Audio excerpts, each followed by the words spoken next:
Allow the children It's okay. Off your mind. It's okay. she Off your mind. Chai! Now wow! People wey suppose talk truth to power don't off mic. And if we talk, now 500,000 they go summer us, call them hate speech. But fear not, Maiyegun don't come. Ingo torchlight every corner, nooks and cranny of all these bad people where they spoil our country.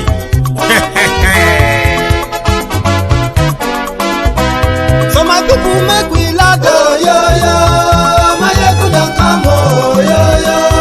My people make we shout, oh yo yo. As a businessman, you were expecting your importation of should sell off all of and doom. By the way, the people of Abia State, they have something great coming their way.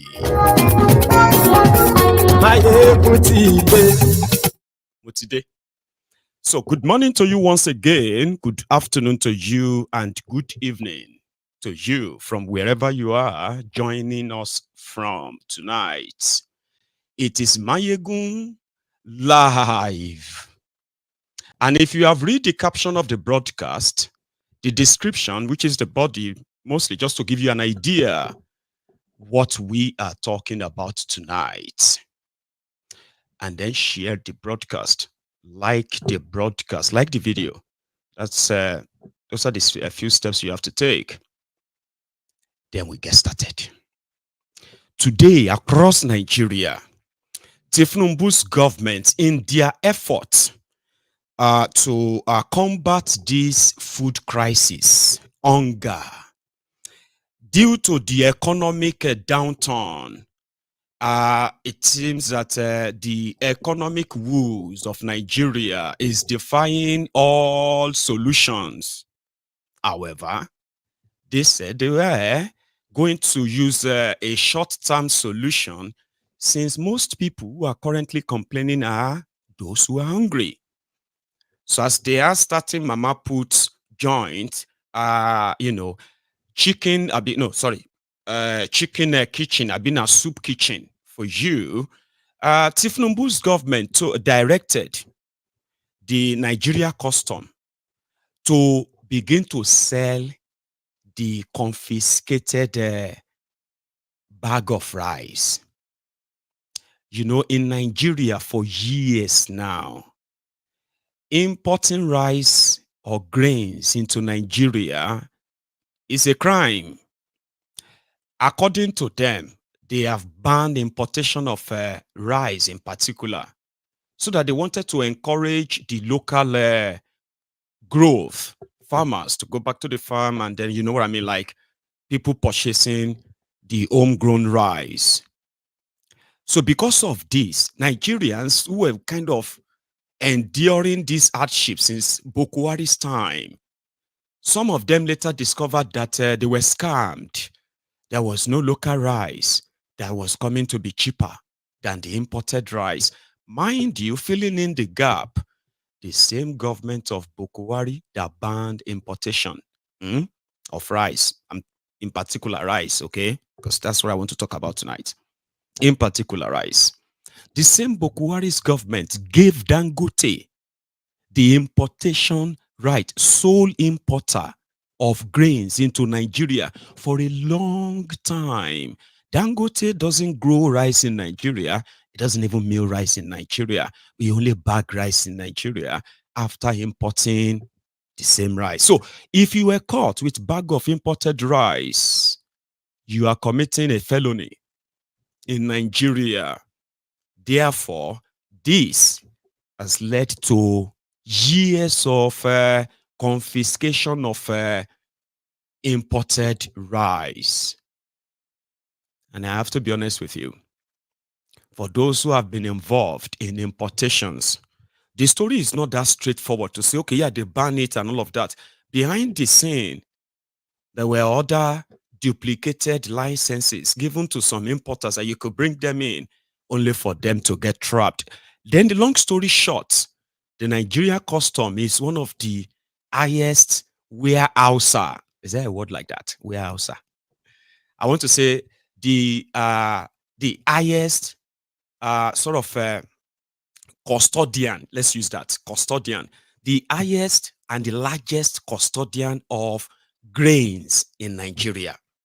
Usually, what they say they do with all those seized goods is that they share them among themselves, or they just sell them off as at giveaway prices to their staff, to their friends, to that stuff, cars, food, and all that. So Tifnumbu told Nigerians that he was releasing 40 tons of grains 2 weeks ago. Didn't tell them that Nigeria has no single grain anywhere. So he directed the customs. That's the directive. Customs in Nigeria should sell off all of the bag of rice they've seized.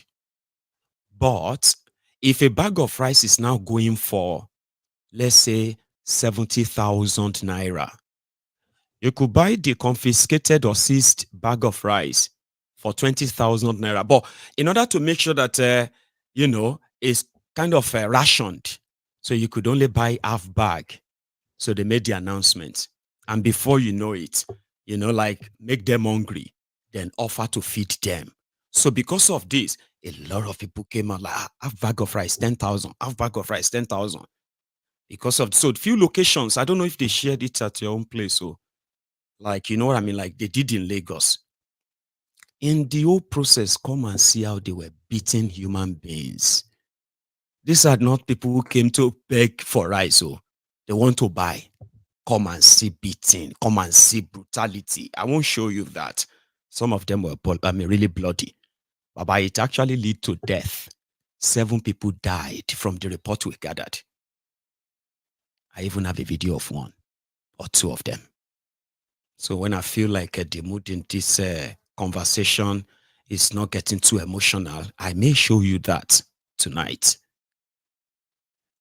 And a lot of people actually got the rice according to what we heard. So they said, if you were coming to get the custom rice, all you have to do is you have to bring your NIN to show that you are a Nigerian. So those who have NIN, they decided to besiege all these locations. And from their advert, if you look at this on your screen, right, it was actually a big thing, okay? Something that they were so happy that they are finally solving the problems of hunger in Nigeria, okay? This is their style. This is an achievement, but pay attention, okay? So they said distributing forfeited food items fit for human consumption is our way of saying, now look at that. We see you, we hear you, and we are in this together. Now there is Sheyi Tifnumbu, very humble.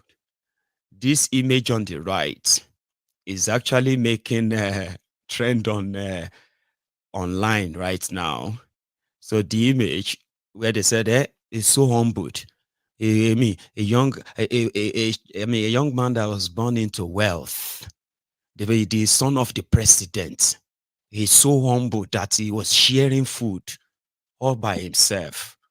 And like they are so happy. And you know what people have been doing with that, right? Others was like, that's true.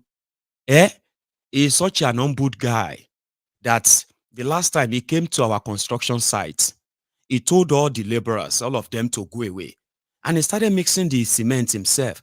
But he started carrying everything. He started building things by himself. And we're like, this guy is so humble. Another one said, I was in labor. He just came to the labor room. I didn't expect it. I was in pain. I almost died. Sheyi Tifnumbu just came into the labor room and he said, transfer the pain to me and let her rest for a while. I will never forget that. It was so humble. Anyway, make them poor and then offer them food. If they continue to complain, ask them, "Shey, have you not done enough for them?" At least the mind of everybody right now is that they are trying to feed us, which is good. But there are those who have now been receiving the bag of rice And some of them said, I don't know if your own bag of rice is different, but there's something I want you to know.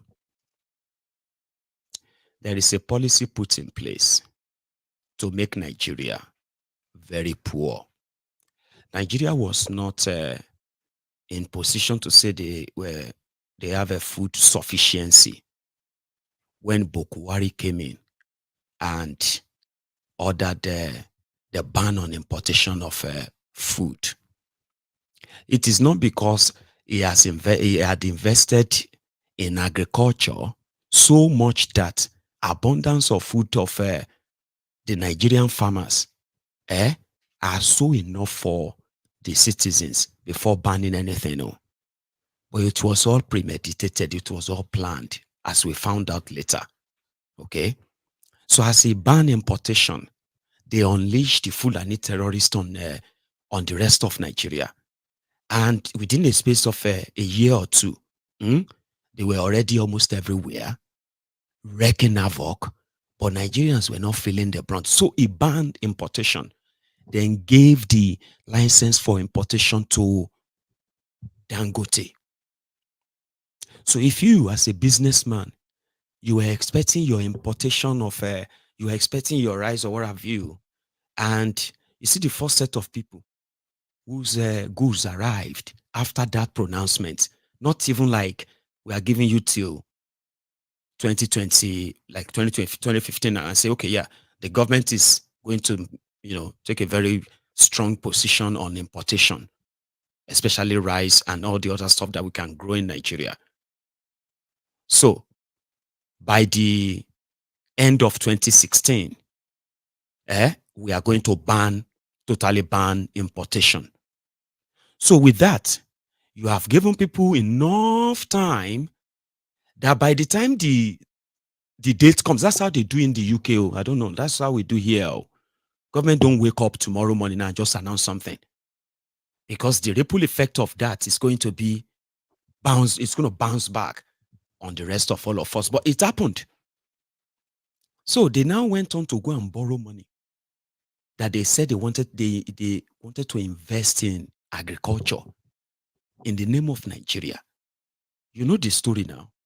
At the end of the day, they lost all the money because it's either the terrorists took over the farms and the farmers, or even killed the farmer, destroyed the farm, burned the villages, to the point that they had to put up sandbags as rice pyramid in Abuja. Yet the price of food didn't crash or come down until they kept that secret importation to fill in the gap, to fill in the market. So this Tifnumbu came in. He has even made it worse because he kept in place that ban. And people's businesses are those things they are selling now, 10,000 naira. Sure, you understand? I need you to understand that. The policy that brought hunger to Nigeria, it is the losses, the life investment of people, businesses and businessmen and women, that they were sharing. So some said they are expired. I don't know. I don't know the rice you probably got, right? Some said they were the palliative. They are reselling palliative. For those who got their own 25 kg, you see that it's 25 kg, 25 kg, right? So this is the half of 50 kg. Each bag, each one on this screen cost 10,000 naira. That was what Ifnumbu said they should share it to people. But for those who now collected, some said, Ewa, is this one not like the COVID rise here? Be something like that, Anyway, a lot of people have seen, and those of you who collected, great. But I want to show you the scene, like this is going to be like, well, they've been regular sort of scenes everywhere since APC, captured Nigeria. Abi? Now, let me show you this.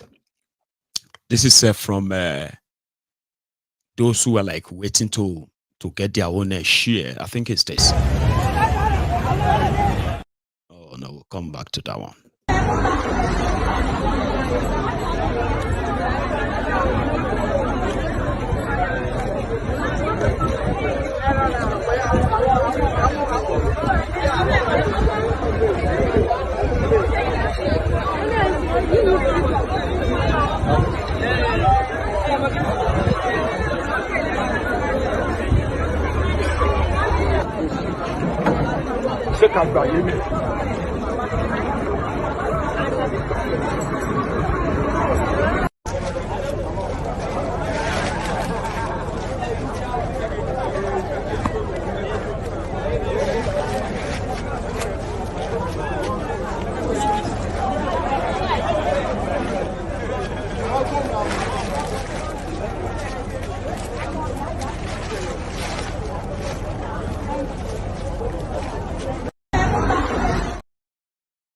So that is what APC, Egbekegbe, that's what they have turned Nigeria into. And it's going to be like, it's called systemic weaponization of poverty. Do you understand? So it becomes the norm. And the question is, like all of their voodoo policies, economic policies, when they said they were rescuing the Naira, even till now, there is no major investment in the real sectors that can kick back your, or kickstart your economy. They are chasing people, but they went to Enugu. In Enugu, where they were chasing the Bureau de change, in a country that is so disjointed. Now, hear this. So they were rescuing Naira from dollar, and they sent EFCC all over the country to go after BDCs, Bureau de change. These are people who exchange money for you. They are not illegal. The people they sent EFCC to go after, they were legally registered organizations with federal government issued licenses to operate as currency speculators, currency changers. You see Nigeria, Abi? So this time they now they said they are the people responsible for the crashing Naira. Okay? Because these people are hoarding the money. They are the ones who are selling at ridiculous exchanges. So to go after them, they have shut down Binance in Nigeria. And that effect of that, you begin to feel that from next week. Okay? But they believe that with that, if people cannot trade in dollar anymore, that will make Naira strong. Voodoo economy. And at the same time, if anybody want to trade in dollar and Naira, they should send the dollar to them and they will give you Naira. Meanwhile, all these operations, all these businesses they are targeting and blaming, they issued licenses to all of them to operate. Except for Binance. Binance is not only in Nigeria, it's worldwide. You know that. So not being on Binance, right, is not a Binance's loss. It's Nigeria's loss. And now Nigerians are saying they are going to go and download VPN in order to be able to access the same Binance that these voodoo economists are trying to cut down in order to save the Naira. So they sent EFCC after BDCs. In Nigeria, Nigerian government collected money, issued licenses to people. Nigeria to be speculating on their money. Nigerian government, the Central Bank of Nigeria, issued licenses to people to open banks. They make laws that says the Central Bank of Nigeria is the banker's bank. Therefore, when it comes to monetary transaction and all of that, if you want to transact with the Central Bank of Nigeria, you go to your bank. Now, the same Central Bank or the federal government of Nigeria issued licenses to individuals to also open shops to speculate on money. Now, they now blame them for why the speculators are making the Naira crash. So they were blaming speculators, not a country without electricity, country without security, country without infrastructure, country without, investors. But Naira, dollar speculators. So they send people out.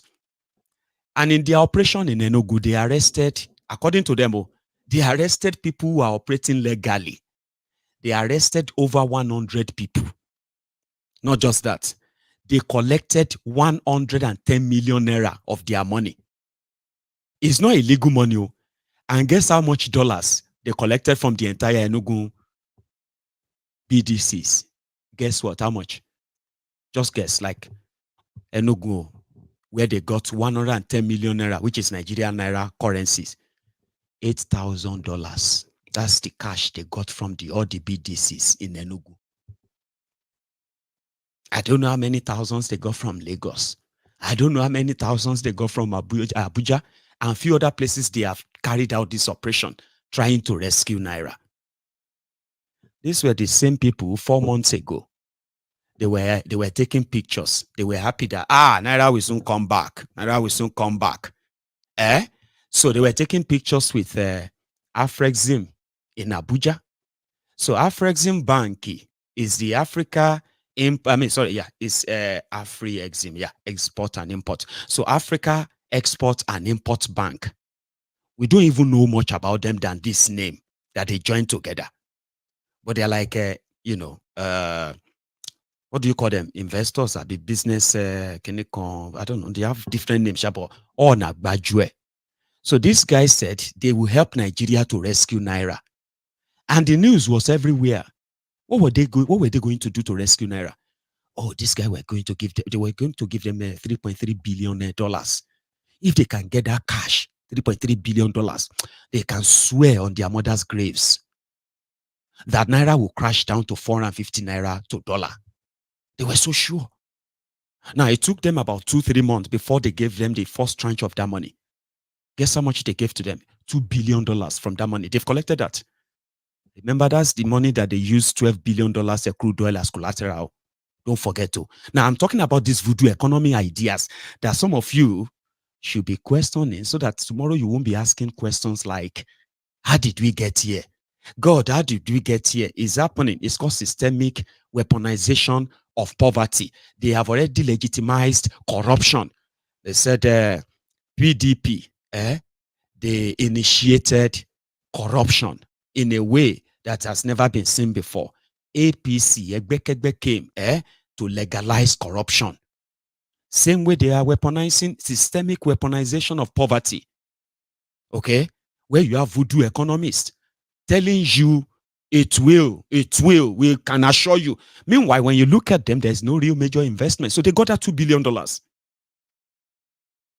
And they managed to keep Nigeria, Naira and dollar at 1,200, 1,001, 1,002. That didn't last more than a month before the thing started taking a turn again. So these same guys who have no real liquid cash anymore, liquid dollars, they blame it on the BDCs. It's like arresting bankers. What do you think bankers do? They deal with money. And you say, okay, we just arrested all these bankers and we saw this amount of cash with them. Did you give them licenses to operate and touch those cash, right? Did you or did you not? Yeah, we did. We just thought that this money they are keeping now, we're supposed to be the one keeping the money. How can you be keeping their money when they can keep it? It's not yours. If you want money that belongs to Nigeria, you must invest in real infrastructures. You must invest in the real sectors that will yield you your own dollars. Una don't loot and destroy the crude oil sector already. Yet law completely. Even Nigerians are not asking anymore. How much are we making from crude oil anymore? Nobody knows. How much money are they printing from the central bank? Nobody knows. But they want the money in your bank account. All those dollars. I told you this. It's not long ago I was telling you that all those domiciliary accounts you have in those your domiciliary accounts, dollars, $100, $200, they want to take everything. Now they went after BDCs. People where they buy dollar, sell dollar. The whole of Enugu, they found $8,000. Baba, share $8,000 Enugu. Now he crash Naira in Nigeria. Voodoo economies. Same thing to this sharing of food. When they finish sharing all the seized food, forfeited food, and everybody will collect half bag, 2 bags, 3 bags, here and there. When they finish eating all the rice, how are we going to feed them again? We're going to break into people's shops. They say, hey, Mama Sulia, why do you have 20 bag of rice in your shop? It's because I'm a rice trader, man, sir. Give us you need to show us the certificates for this 20 bag of rice. If not, government is taking 18 of them. We are leaving you with 2. Do you not know that there is a law that says you cannot have more than 2 bag of rice at home? This is not my home. This is my shop. It's a home. It's a home. If we say it's a home, it's a home. Oh yeah, boys, start loading the rice. Because how are they going to feed these people? They told you that they have cultivated land in Jigawa, land where they are growing food and all of that. They have invested 78 billion. Abiuna no remember. I will remind you. Don't worry. Me, I will remind you. We never see video. We no see picture. We no see people working on the farm. But there is an imaginary farm in Jigawa. And none like that. They are printing more money so that they can start sharing for 5,000. That which majority of it is going to end up in their pockets and gone. All these things are not rocket sciences. You don't need a soothsayer to let you see through the charade and ask questions like, what's going on? Like there must be something else going on, right? There must be something going on. If not, okay. Nigeria government is selling off people's forfeited goods, and they are making 10,000 naira or 20,000 naira on each bag. So once they finish with that, is Nigeria going to harvest sometimes in April or June? I mean, sorry, May. It's like, I'm kind of, you know what I mean, right? So maybe they will take my advice then, okay, and just open the border and go and bring food that they will sell cheaper like that themselves. You remember I told you something like that, yeah? I was like, instead of humiliating people like that, I mean, I don't know. I think images like that make these guys feel so powerful, so important. When you see people like that, on the road, like, you say, yeah, you know how many people we fed today? You know how many people that were praying for us today? Because people always pray. Thank you so much, sir. God bless you. It will be blessed. Ashiwaju will be when they finish, when they have to take, I mean, the moment they get to the bottom of the half bag of rice, and that's the last one they want to cook, then they're back to square zero, like, okay. The problem is not that there is no food, though. The problem is actually that we cannot afford or we can't pay for the food. So where are we going to go and get another cheap food like this? You cannot run a country like that. Over socialism, sometimes these guys will act like they are capitalists. They are like, like advanced stuff like that. But they are like crony capitalists, bunch of rogues that are, they are flagging this socialist one that says, oh, don't worry, the state will take care of you. And in fact, we take from others and give to you. Do you know there are people there in Nigeria that believes that there is a government that is coming to come and take all this loot from these people and give that back to them? Do you know that? Some believe that once they take the loot from them, this one will now invest the loot on them and, build schools, infrastructure. There are people who are like deluded like that. These are a few things that they used to kind of play with your head anyway. So yeah, because you say them yourselves, right? They were supposed to arrest all these thieves and take everything from them and then reinvest all these people alone. If they begin to go to politicians' houses, you believe that too. Some of you have said that they should go into politicians' houses. They will see more than 100 billion. Nigerians have problem with figures and all that anyway, with numbers, okay? But nevertheless, there are those who believe that if they begin to go to politicians' houses right now, they will see more than $1 billion. And because we know these characters, even me, I can partially believe that too. You understand? So the same set of people also believe that if they use that money, they can use that money to pay off Nigeria debt. What I'm trying to say is that there are those who believe that some politicians can just go in, take all those loots from those looters and all of that like that, and then give them back to Nigeria. And these characters are the same thieves they have seen many times. So there are those who believe that, you can't believe criminals, thieves like this. So 7 people lost their lives, they said. I'm going to advise that, viewers said discretion is advised there. It's not too obvious, but you can see the movements, okay? Let me show you.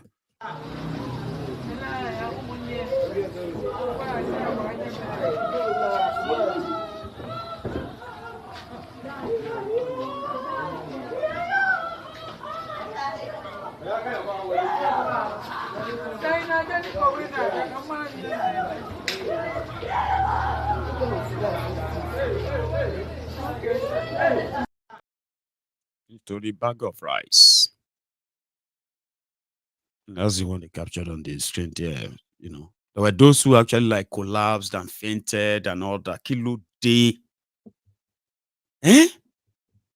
Kilo day, why? Because that's the way I will feel. I'll be like, kilo little, yeah. And this is just like fraction, like a tiny fraction of the suffering population. There are those who are probably seeing this video and like, and they did not do anything in our own area. If to say they're doing our own area now, I forgot there.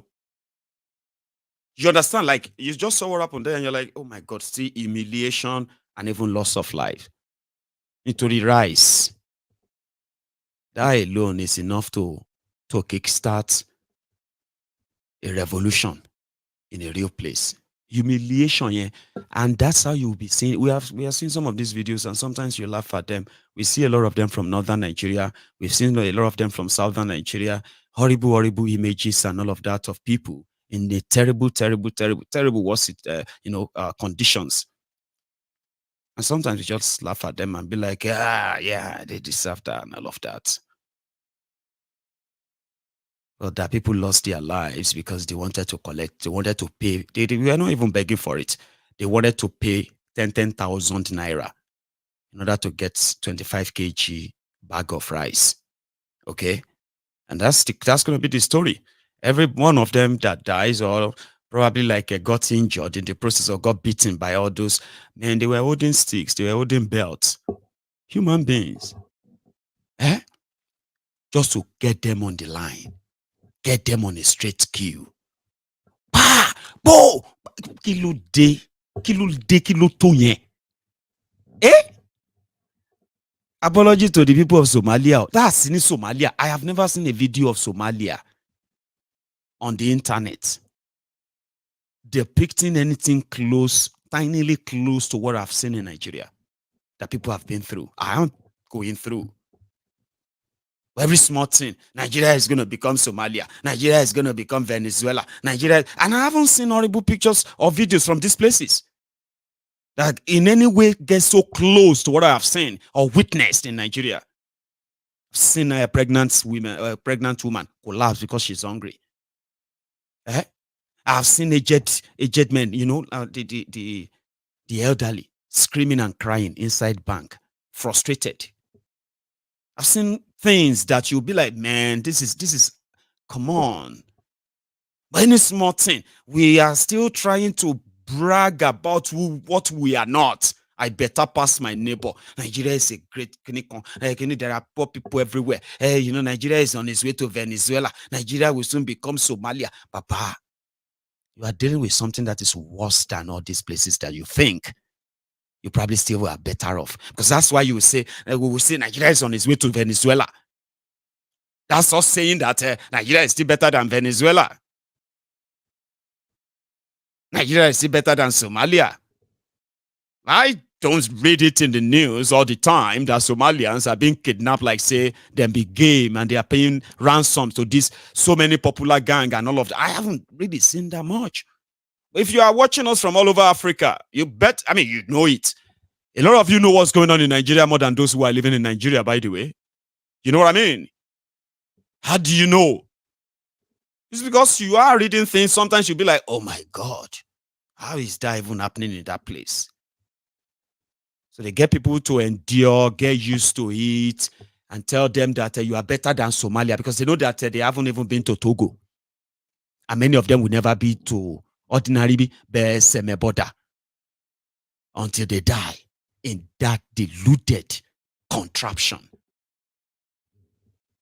You get what I mean? So people who haven't seen worse things like this, I haven't. No. And when people say it's going to get worse, I'm like, have you seen anywhere in the world where a inflammable tanker carrying flammable carrying gasoline or gas spill its contents, high risk, hazard in everywhere, and people don't give a damn? They will rush towards it, and they will begin to scoop fuel. They have no idea what they want to use that fuel for.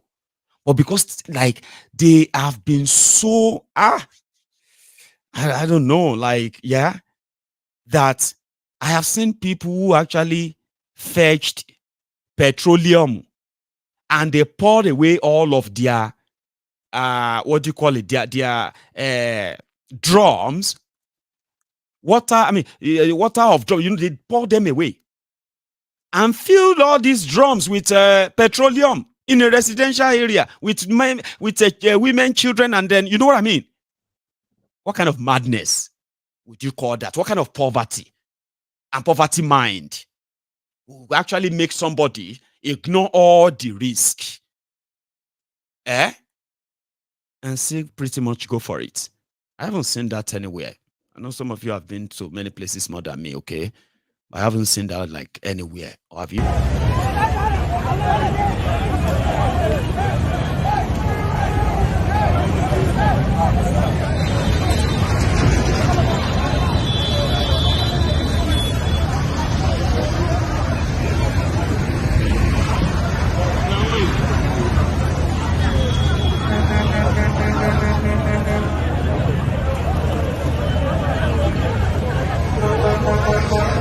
Uncle.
Nigeria is so corrupt, which I regret the day I was born in this country. It's unfair.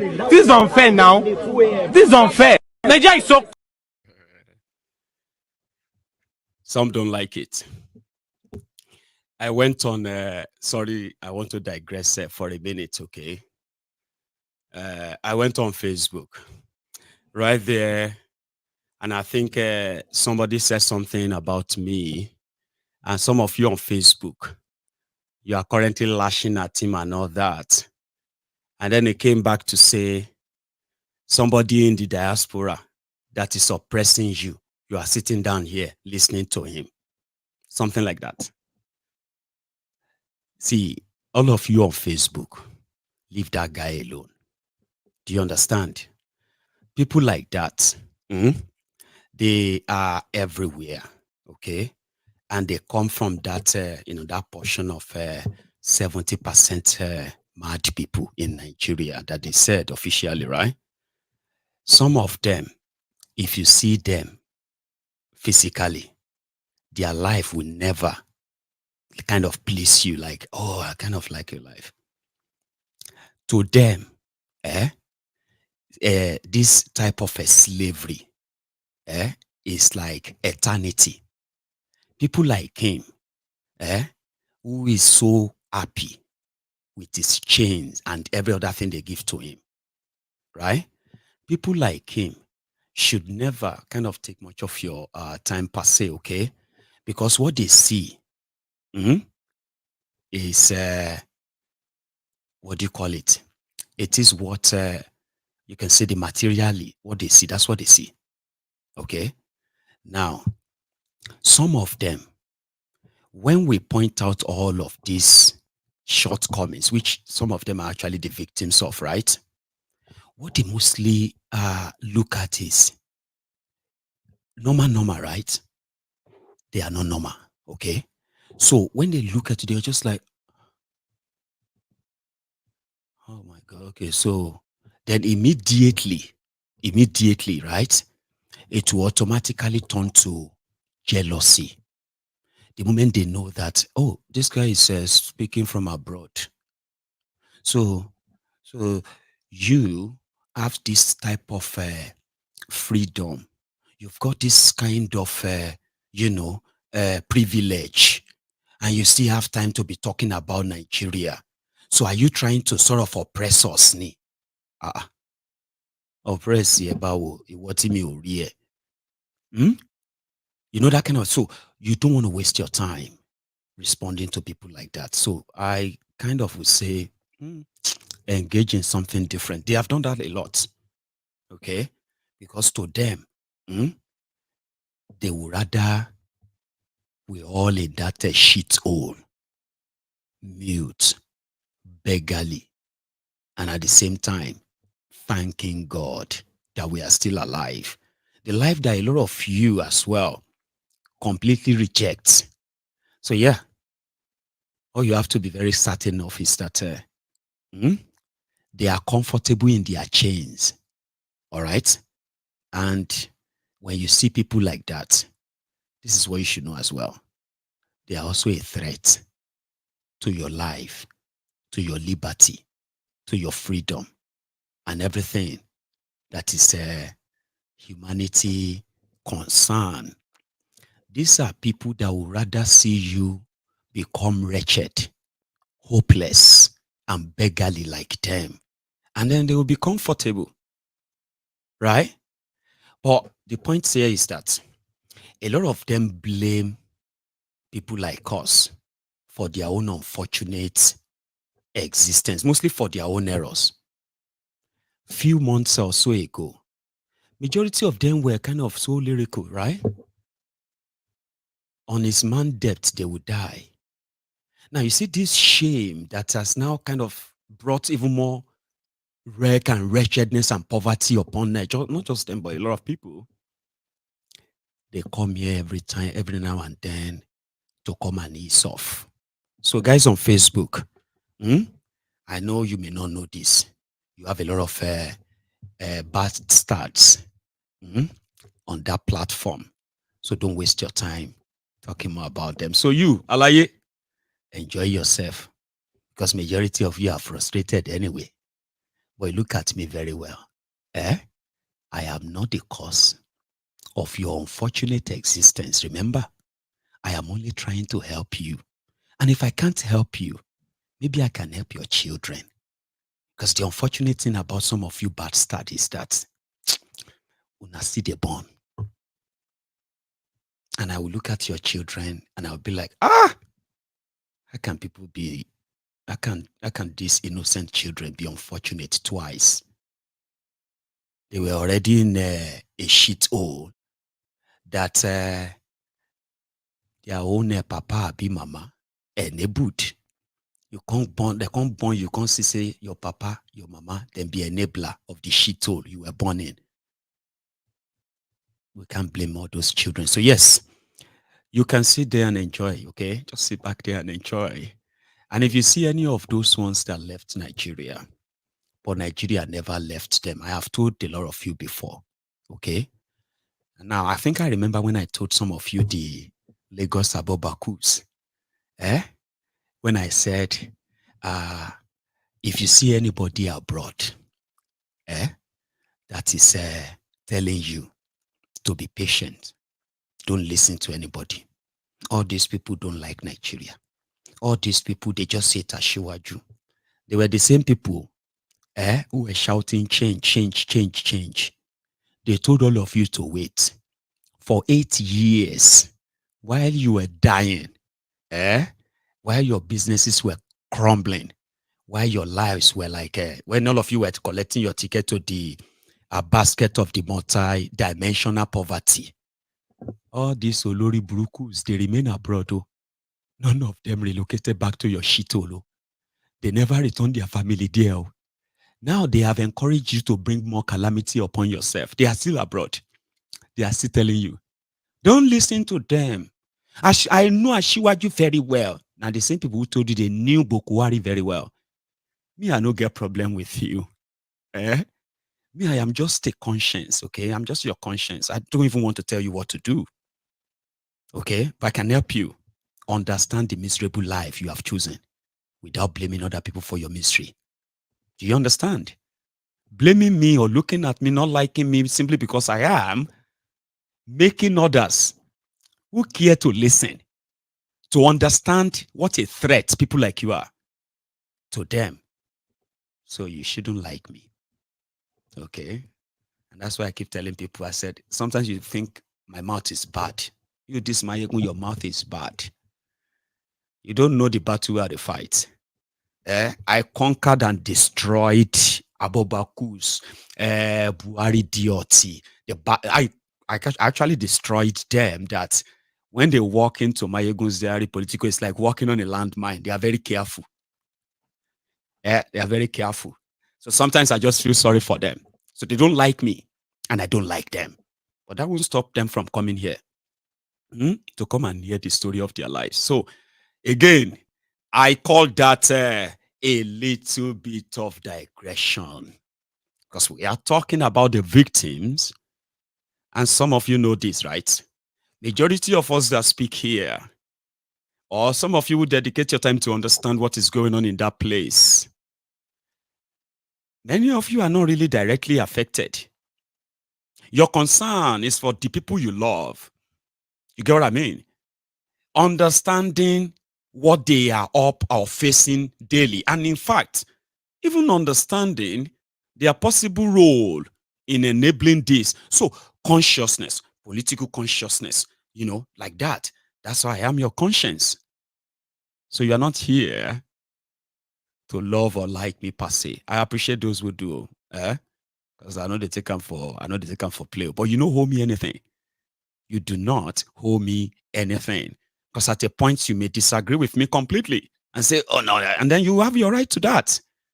But the truth you hear from here, the one you can always verify yourself, will always keep my voice in your head. It doesn't matter how you feel about me.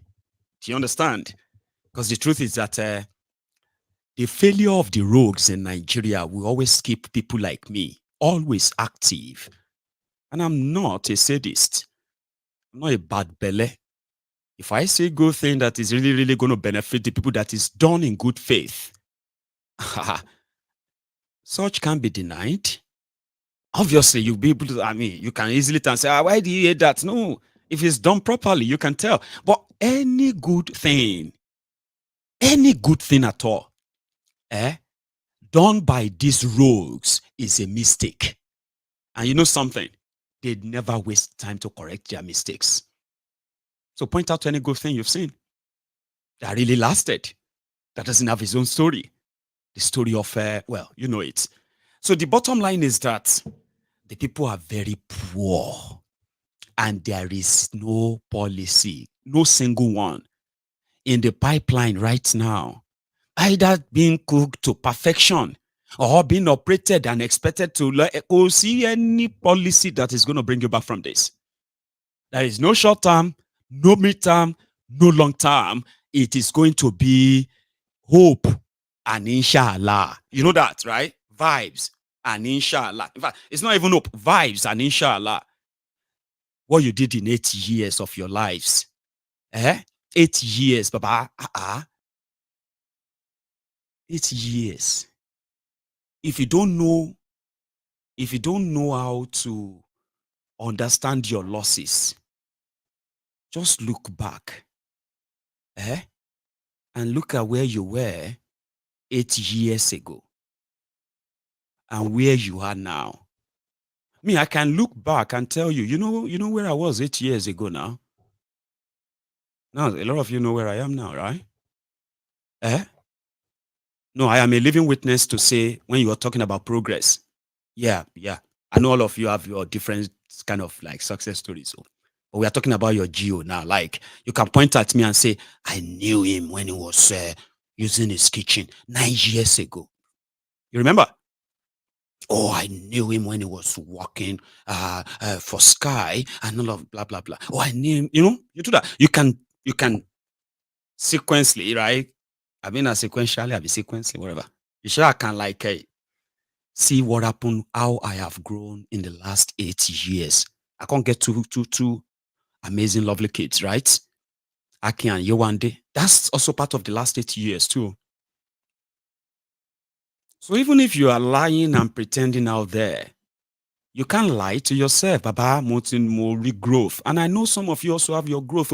Listen, I'm talking about those of you even in Nigeria. But when you begin to tell this story of the last 8 years, how you kind of survived it, you will realize that most of the battle you fight or you fought to this point, they were like invincible battles that were created by different policies or the agents or agencies of different organs of government in Nigeria, and you have managed. Here you are. You have something to show. You could have been greater. You could have been the greatest. But the system continued to weigh you down and weigh you down and weigh you down. Some people didn't make it. Last 8 years saw so many people crumbled, crashed. They couldn't make it further. Now here is going to be another 8 years. Yeah, it's going to be. The way they be now, self, you know what they look at? Can be like, say, this Tifnumbu time. Make become, say, all of us who are like championing for Yoruba nation, the Yoruba sovereign nation and all that, we may end up having to battle within ourselves. Now that Oloye Sunday Igboho is now telling everybody that they should blame Buhari and support Tifnumbu. You get that? All the Yoruba elders who are criticizing Buhari, criticizing Tifnumbu, they must stop all of that now and be like the Igbos. The Igbos who have now said they will support Tifnumbu. That's what Igbo said though. Normally, I won't quote him if I didn't hear him say that. So in my mind, I'm like, okay. So we will have to be very careful now the way we talk about Tifnumbu, or we would have Igbo to deal with. If you live long, your hero can become your villain. But others are kind of, no, don't say that, don't judge him. You know that he's being careful. You better begin to get into your defense team. Last, everybody will now be put to shame. When I go come be like, but me, I won't say much on it too, but I want me to pay attention. Sure you get. However, let's go forward in this regard. So there is poverty everywhere, and Tifnumbu is really, consolidating his control and all that. So Akpabiole said, apart from rice that you're going to get from Tifnumbu, they've given your governors, they've given your governors 30 billion naira to also kind of help you. And it was Sheyi Makinde that came and was like, no, Did not give us any money. Listen. Loud and clear. Yesterday, I saw the video and I read in the news where the Senate President made a statement. Though he said on verified reports show that state governors have received additional 30 billion naira from Federal Inland Revenue Service outside our statutory allocations in the last few months from the federal government to address food security. Please listen to me loud and clear. I can speak for your state, and I can also speak for any of my colleagues, because as the vice chairman of Nigerian Governors Forum, I know when things are happening.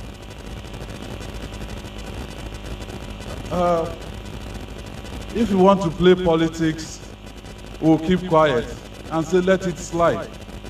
But I'm not going to let this slide. First, FIRS cannot give money to any state. It is not possible. All revenue according to our country goes into the federation account, and it is distributed to all tiers of government.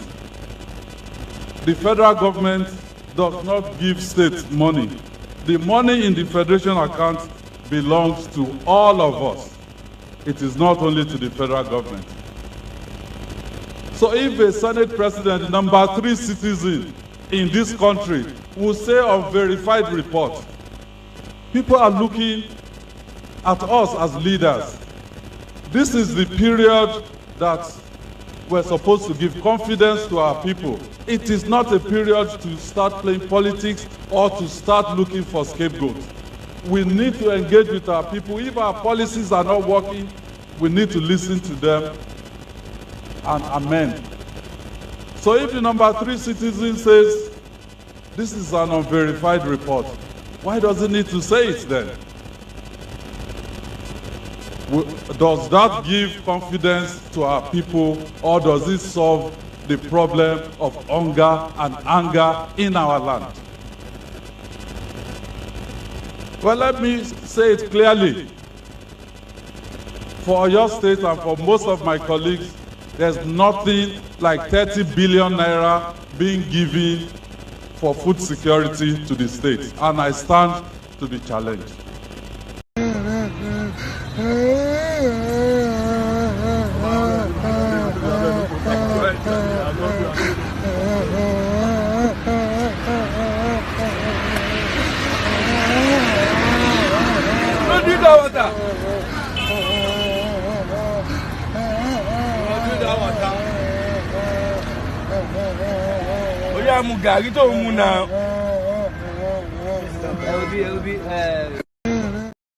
There's no money. They did not give us any money, so that in case if all of now want to invade government houses, they did give us money. So this hunger and anger would have to continue. Here you get is a luta continua, Victoria Satanio. Let's go to Niger State, Suleja, where hunger, anger, and I don't even know what I'll call it, even chaos, is the order of the day.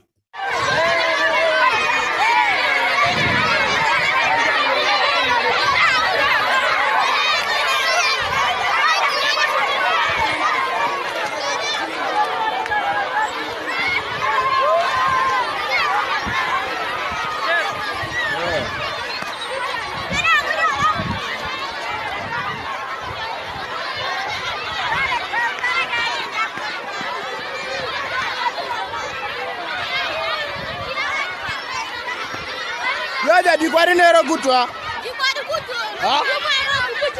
Yaja dikwa kutwa. Kai.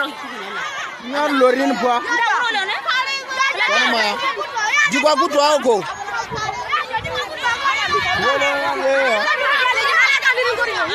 Hey. Ayaja dikwa kutwa. Yawa arimango ya mkararo zorindo. Arimaze yo. Gere na maba arimaze yo.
Reality check. That is just from one part of the Niger state. It's not even the Niger state. And those children, those are the Alimajiri children. Okay. So in the upper part of the town, they actually turned into where a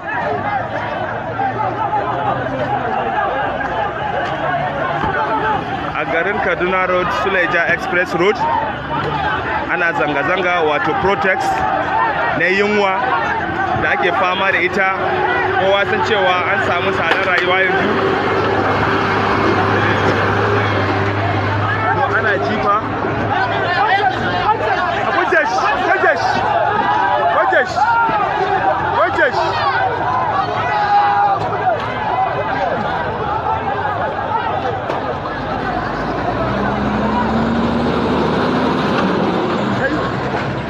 Ana jifa fa. Wallahi ana jifa. Gaskiya jifa ake yi. Matasa sun fusata. Ga kowa hankalin kowa ya tashi. Gwamnati ya kamata su san abin da ya kamata su yi. All the masses are out. They are out for the protests. Kaduna Road, Suleja Express Road. Ana protest. Ya kamata duba ma kasar nan. Insha Allah. Gwamnati ta duba mana, gaskiya ana cikin tashin hankali. Shugaba Tinubu kana kallo ga abin da yake faruwa yanzu haka. Yawwa.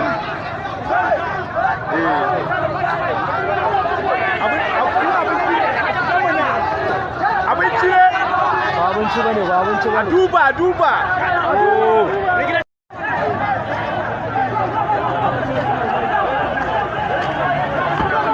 A garin Kaduna. Yeah, that was today. They were looking for trucks carrying food. If your truck passes through Suleja, they will loot the entire truck and take the food. And that's just for today, Friday. So I hope the custom rice is also directed towards that part of Nigeria.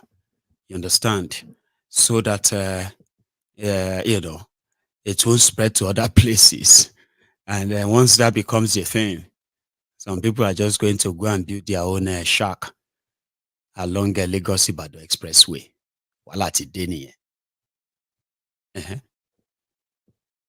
Some, they won't even wait for you for Lagos-Ibadan Expressway. Some will actually move straight to, what do you call it? Ogbomoso, Ilori, Jeba Road. And there, anyone will escape from Jeba, escape from Ilori, escape from Ogbomoso, only escape one Road. So now the left, those who will escape those ones, and then go end up in Lagos. Some of us now, Shagamu, Beniore Road, we go actually camp. And that's how things spread, right?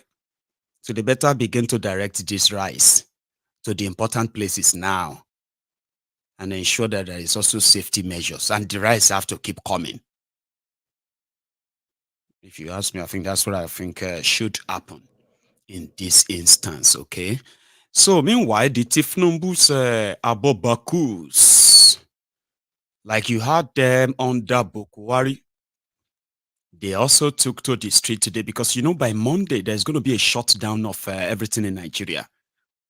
NLC first strike, yeah. Oh, you have forgotten. I know you are not, you are not taking them serious, Abi. Anyway, there is expected strike on Monday, from Monday. Until Tifnumbu. I don't even know what they're asking for. Do you know what they're asking for? Oh, yeah, they said Tifnubu must return subsidy. He's already returned it. So you're going to have to buy a liter of petrol for 1,200 naira soon. Because if you didn't return the subsidy, you should be buying it at 2,000 naira per liter by now with all this crashed naira. Have you not been paying attention? No? But on Monday, we'll begin to find out. So Tifnumbu's supporters are like, no way, no protest today in Abuja as well, even to the National Assembly. All right, this is happening live now at Unity Fountain here in Abuja. This is a group called the Nigerian Civil Society Forum. They are here this morning calling on the NLC to share their 2-day warning strike. Above all, they are making an appeal that the time is not, you're going on strike. Wouldn't actually resolve any issue as it stands. Instead, they are calling for negotiation. That rather than go back on the strike, it is better to go for negotiation. They are here in their large numbers. To address Nigerians, to address the settlement of the France on the current situation in the country. And the reform Mr. President is doing every day and night just to make sure our country work again. If you all recall, we addressed yesterday on the challenging and burning national issues affecting our country and the need to stand firmly behind President Bola Ahmed Tinubu. Today, we are here not just to do the talking, but also to do the working. To come out massively to stand in solidarity with our ever-courageous and patriotic President, who has stood firm to take decisions that will forever change the future of our country. In implementing successfully the removal of fuel subsidy and the restoration of security in our country. While we are not worried about empty and baseless threats to flag strike, we are once again concerned that this group, the NLC and the TMC, have always used threats to collect gratification from the government and betray our people. The situation we are out to arrest this time as members of the TMC and also spokesperson of the masses of this country. So you guys, no protest. So make I digress a little bit again. So I think some of you actually took that my little swipe there at Igbo. You probably some feel like, oh, you just took it out of my mouth. And then others probably took it like, hey, Maiyegun, blah, blah, blah. Because I shall read something where somebody said, I should keep my mouth shut and don't say anything about Igbo because me, I did Scotland, they enjoy when they were attacking him, when they were destroying his properties and all that. Listen, normally I shouldn't bother, okay? But listen, it wasn't me, right? That was in any way probably enraged, or the only person that would be sort of concerned that Igbo is going to be, is already speaking for Tifnumbu, and is already trying to tell everybody who is Yoruba to leave Tifnumbu alone and all of that. So we are going to clash. I don't lie to you. Here you understand, we are going to clash, and it's very soon. So if you are a Igbo supporter, listen to me. I am not a keypad warrior, okay? I am not, what do you call it? Social media attention seeker, like many of you probably are, right? When everybody was concerned for not just Igbo, everybody around him, we were not just shouting or sort of what have you, because all of us can actually be there physically, right? But the support that Igbo, his family, and everyone around him benefited from this platform, right? So we give people like us to question anything, and not just because of some lousy anger on what have you, that probably would like to enjoy the attention. Like, all of them go come back to Facebook now, Abi. All of them go back everywhere now, then begin to praise Tifnumbu. It won't be long for you. But you know something, your disgrace and your destruction, and in fact, your isolation will be worse than what you have ever experienced. I've seen it happen many times. So I'm not your enemy. So I'm not somebody you can actually come for. Sure, you understand? Because I'm not like going to be like, exchanging what have you with you. But I just want you to know, all right? The moment Igbo begins to speak for Tifnumbu, when majority of you are looking for what have you, right? We were putting resources to help him. We were helping him. Not just him. We were helping everybody affected around him. So you understand that? So if tomorrow he takes it up upon himself and become the spokesperson for Tifnumbu, now tell me how we no go clash.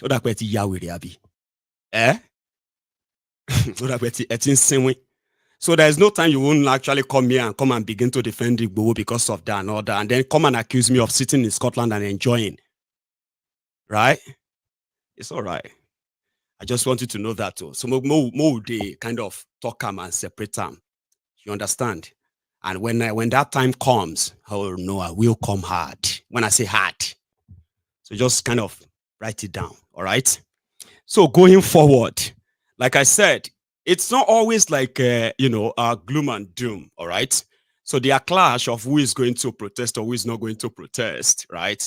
We are going to be monitoring that. Now that we know that Tifnumbu himself is kind of putting together his own, activating his own local army here and there, in case if anybody wants demo. So whatever is that, let's go to Abia. I know you've heard about Bat Unanji, haven't you? Bat Unanji is a former minister of power in Nigeria. And in fact, it was the brain behind his, some of this improved power, IPP power project. Okay, that's independent power project, where in order to sort of help, in order for them to actually be able to help and reduce this, epileptic power stuff in Nigeria. So they brought the idea of they could segment it, right? So if you sort of have the capacity to generate electricity and sell, right? Then come on, bring it on. So the idea then didn't really last long, okay? Because of majority of them, we got the licenses or so, they got them through all this political stuff. So Batunanji never really stopped. When he was no longer the Minister of Power, he has his own geometric power plant, I think it's called, in Abia. And the idea was that they would build a power system, right, that will run 24 hours, targeted at some special designated local government area, 9 local government areas. Now, you see these local government areas, right? They cover areas of like commerce, agriculture, and stuff like that, okay? Now, they are like, I mean, put it this way, right? This guy who has been working on this for a while, okay, made an announcement just, I think, yesterday that they were going to actually open that from Monday. And for the Abia people who have been talking about Alex Otti and all of that, it was like just like right on time. So Alex Otti's government is going to benefit from that. And if you have anywhere, as many as 1 or 2 local government area, in any part of Nigeria today that you can say there is actually 24 hours electricity and the government moves in, right? Like they have their free trade zone and all that, right? Moves in and creates land and space for businesses to move in as well. So if, and remember, this is not like government project too. This is like a private company, private power plant that manages to complete, their own dream of, giving 24 hours electricity, 24/7. Now, the Alex Otti himself, who has been sort of looking for all of you to come back to the east. So all of you who are still yet kind of, it is ideal. Now, I don't know what it's going to be like in those areas, right? So there's something on the horizon for the people of Eastern Nigeria. And like I said, if I see it, I will say it. I'm sorry I had to take the audio of this clip off just for the copyright stuff, okay? So I'll put my own sound in now, right? And it may be very silent or quiet, but please.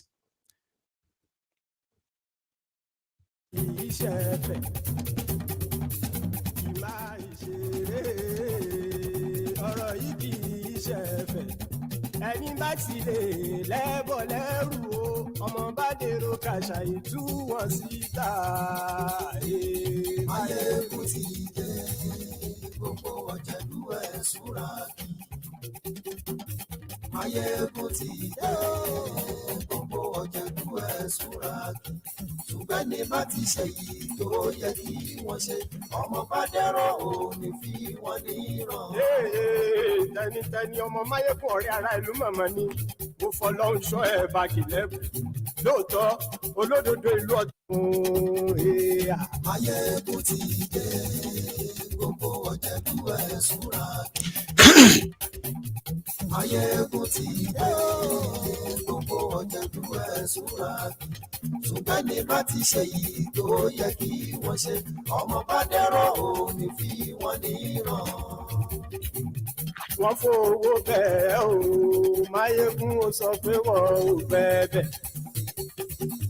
wọ́n fowó bẹ́ẹ̀ Maiyegun ó sọ pé wọ́n ò bẹ́ẹ̀ oníkanṣá ti ṣe èyí tó yẹ kí wọ́n ṣe fáwọn ará ìlú tó gbé wọn débẹ̀ o. Maiyegun ti dé gbogbo ọ̀jẹ̀lú ẹ̀ súra kí. sọ fẹ́ má bára yín jà. gbogbo ọ̀jẹ̀lú ẹ̀ súra kí. ṣùgbọ́n ní bá ti ṣe yìí tó yẹ kí wọ́n ṣe ọmọ bá dẹ́rọ̀ ò ní fi wọ́n níran. kì máa yí ṣe eré ọ̀rọ̀ yìí kì í ṣe ẹ̀fẹ̀. Kì máa yí ṣe eré ọ̀rọ̀ yìí kì í ṣe ẹ̀fẹ̀. ẹni bá ti lè lẹ́bọ̀ lẹ́rù o ọmọ bá dèrò kàṣà ìtú wọn síta. Maiyegun ti dé gbogbo ọ̀jẹ̀lú ẹ̀ súra kí. Maiyegun ti dé gbogbo ọ̀jẹ̀lú ẹ̀ súra kí. ṣùgbọ́n ní bá ti ṣe yìí tó yẹ kí wọ́n ṣe ọmọ bá dẹ́rọ̀ ò ní fi wọ́n níran. tẹnitẹni ọmọ Maiyegun ọ̀rẹ́ ara ìlú mọ̀mọ́ ni mo fọlọ́run ṣọ́ ẹ̀ báàgì lẹ́bù lóòótọ́ olódodo ìlú ọ̀tá ìlú mọ̀mọ́ ni ìwọ ṣá máa ń ṣọ́ra kò sì mọ́ bẹ̀rù ọ̀tá ń lè rí bóníṣègùn lé káwọ́ mọ̀mọ́ fi ṣera wọn ni ó ti dẹrùn tí wọn ò gbọ́dọ̀ sí mọ́bẹ̀. èèpo ọ̀bọ lọmọ bá dérò tàjẹ́ ò gbọ́dọ̀ jẹ́ ó ti jọba lórí àbínú ẹni kò sì mọ́ bùyà àìsíwọ́lú ní ẹnìkẹ́ ìgbódì ẹyin lábàrá o ó kó ẹni tó bá dán o ákàmù. Maiyegun ti dé gbogbo ọ̀jẹ̀lú ẹ̀ túnra kí. Maiyegun ti dé gbogbo ọ̀jẹ̀lú ẹ̀ túnra kí o. ẹ̀yin bá ti ṣe yìí tó yẹ kí wọ́n ṣe ọmọ bá dèrò òní bí wọ́n níran o. Maiyegun ti dé gbogbo ọ̀jẹ̀lú ẹ̀ súra kí. Maiyegun ti dé gbogbo ọ̀jẹ̀lú ẹ̀. Somebody said that. ṣùgbọ́n ní bá ti ṣe yìí tó yẹ kí wọ́n ṣe ọmọ bá dẹ́rọ̀ ò ní fi wọ́n níran. Somebody said that. Well, okay, enough of showing us sites. I hope this one is not going to be another Dangote this or that. I understand your skepticism, okay? So, but however, it said that it's already been test run and it was going to be launched. It's kind of already operational from what we heard, okay? So this is just like kind of making it official, all right? And the way this IPP work is, they will generate in that place, all right? They will offload it onto the national grid. Then they will control where it goes to, where their customers are. That was where the 9 local government comes in. It's not that they have to start building their own power line or all of that. Not really. Okay?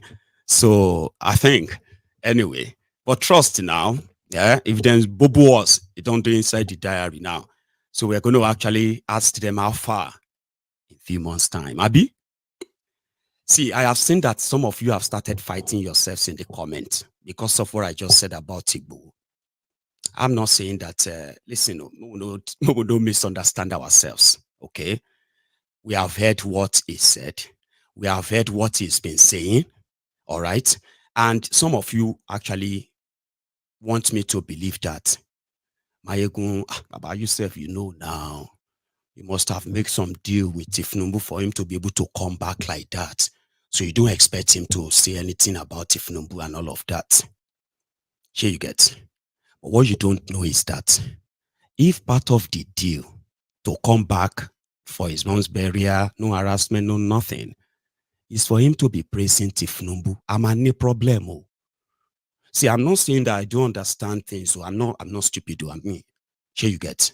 Don't get me wrong. I'm not kind of making this like a personal stuff. No. Don't get me wrong. Yes, if the part of the deal is to just come back and, you know what I mean, like do your stuff or even do your thing.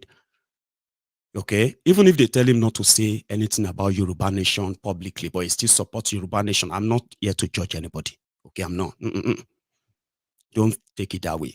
Okay, what I am saying is that if he should begin to do an hatchet job, like I have seen him, he's been doing in the last few days, I'm a problem. That shouldn't be hard for you to understand now.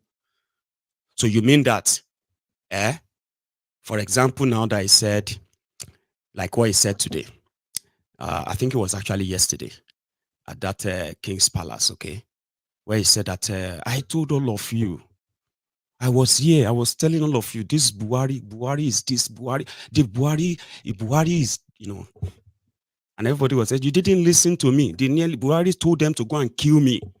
All of you didn't listen to me and the rest of that. Then he went on to, that's why all of you, nobody should blame Tinubu. Everybody should support him. We should support him. You know, things will still get better. We should give him, I was like, kilo happen now. Like, at least you should read the room. You understand? Like, you can just keep all of that to yourself. Even if you have to say thank you to him, that won't get to somebody like me. You get what I mean now? So I don't have any issue with how he kind of, you know, we are all kind of humans, right? And we have seen what happened to him. And a lot of us are still very much angry with Nigeria because of that. So how do you want us to kind of defend that? When somebody send me videos and videos upon videos or short and all of that stuff. So I'm any problem now. I'm in silence. So to ba like me, tell to like me more understand. You understand? I'm any problem. But he has right to speak his mind. Papa mo nson ko fun e mo na ma any problem. Me o so pe ko ni right but those moments in kon ba ti bere be yen, you go to hear from me. You don't get it ni. So if you are going to be mad, go mad. At least I want to call almost 5 million naira from the people we gave 5 million naira because they went to his house to harass and then kidnap them. I want to have 5 million naira. They no put Agbado t-shirt on later. Did you see me here throwing tantrum? Because I know them. I'm like, I'm not bothered. Do your thing, but just be responsible for what you are doing. Do not kind of be, you know what I mean? Like, because a stupid person can be you. So the bani emotion fun Igboho, to any small thing or something is going to be like kò senti mi ò lè sọ̀rọ̀ sí, kò senti mi ò ní size here o shomo. So only withdraw whatever you think you probably have with me here. Kò bẹ̀rẹ̀ sí ní pack ẹrù ẹ̀. I'm saying it now. We go to Dani Agba Ijakadi ni o. Mi ò ní problem pẹ̀lú anybody yín o. But when I know the source of a problem, right, and I kind of realized that okay, omi ti tẹ̀yìn wọ̀ gbin lẹ́nu nìyẹn o. Papa o ma rí mi tí ma dá dúró tèmi báyìí ni o. Kaya sáré cut it tie straight. Ká má ṣọ̀rẹ́ mọ́, ká má pàdé mọ́. You understand? So I just want us to be very clear. By anybody in Germany, when I sense that I want Ilano and the rest of all those chicanery that happened, I spoke my own mind and I left it there. You know, everybody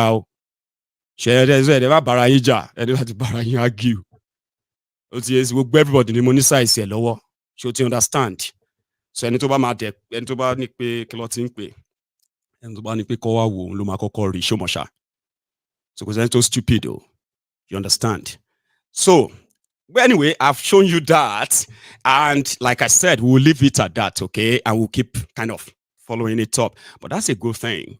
Something you can actually, you know, there are things that you can look at and be like, man, if this works, that's some great stuff there. You can monitor the progress in few years and say, how far did they go? How far?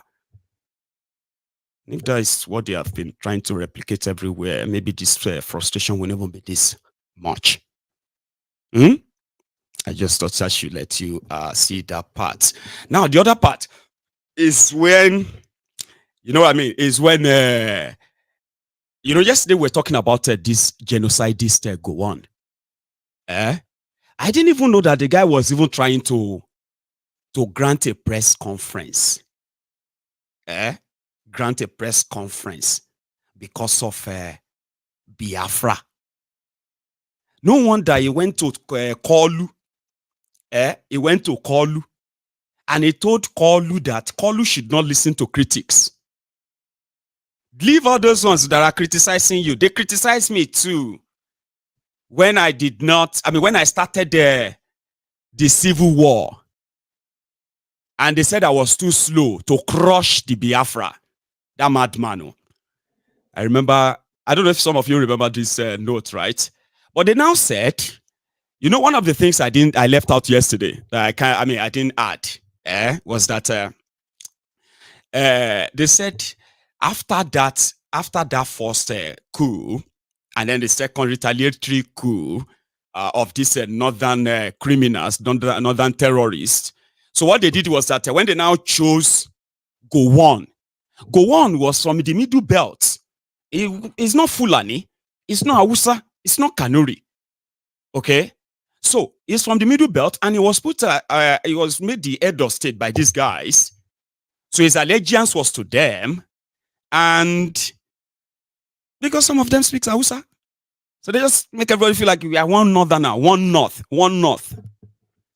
So Gowon enjoyed that one north until Muritala told him to stay in Kampala.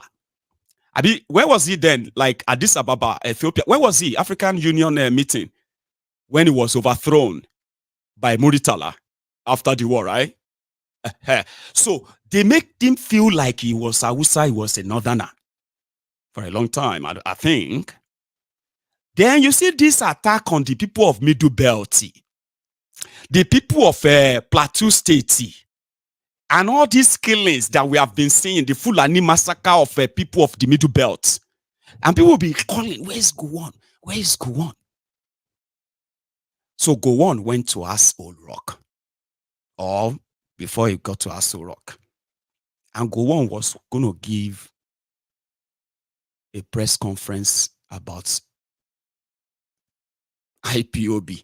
Sorry, not IPOB, about Biafra. And he was going to speak in English. And they said, no, he has to speak in Hausa.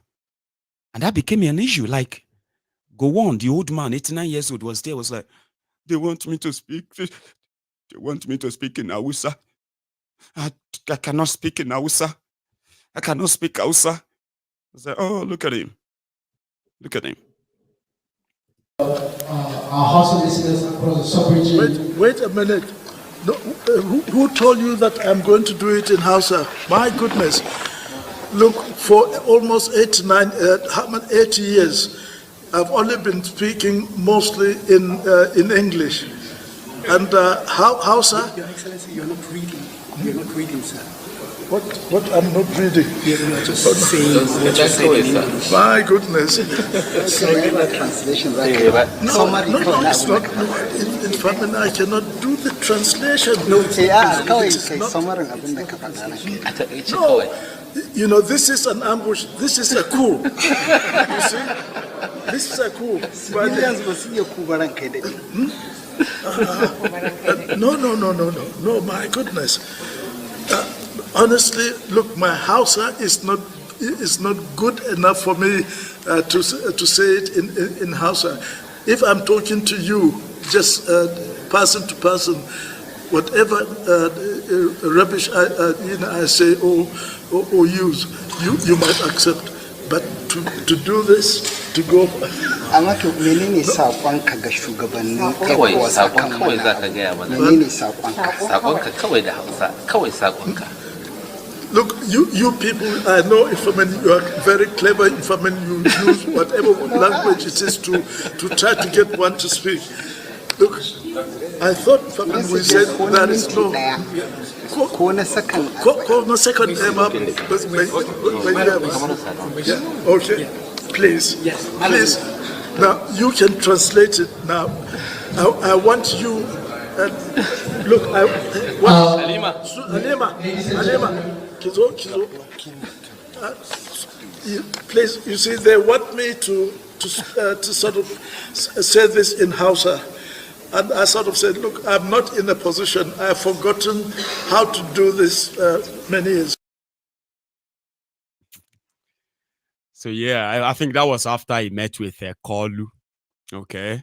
So he was going to talk about, he eventually spoke, Sheiga, it was about how he, in his own time, he did everything to make sure that Nigeria did not break away, the Biafra, stuff like that. So urging Niger Republic, Burkina Faso, and all of them to come to the negotiation table and come back to ECOWAS. But he said they ambushed him. Why should he address ECOWAS press conference in Hausa? And he said he's been doing it for 9 years, never done it in Hausa, and all of that. It was the same murderous and genocidist Gowon who sent this letter. I think I should have it on the screen here. Who sent this letter to the then Prime Minister of the Great Britain over the Biafran Nigeria genocidal war. I go read them out so that you know what I mean. So this is a writing from Lagos, the Don Barracks, 29th of July, 1967. This was a year after the war broke out. You understand? I'm sorry, a few months after the war broke out. And the Biafrans, they called the rebels, they continued to advance. And it was more or less like, you know, the UK needs to come and help them. So this was the letter, right? It said, thank you for your message, which is, you know, which I received on the 17th July through your worthy representative, Sir David Hunt. I have been much encouraged by the sentiments of goodwill expressed in your letter and your message sent, through my special envoy, Chief Enahoru.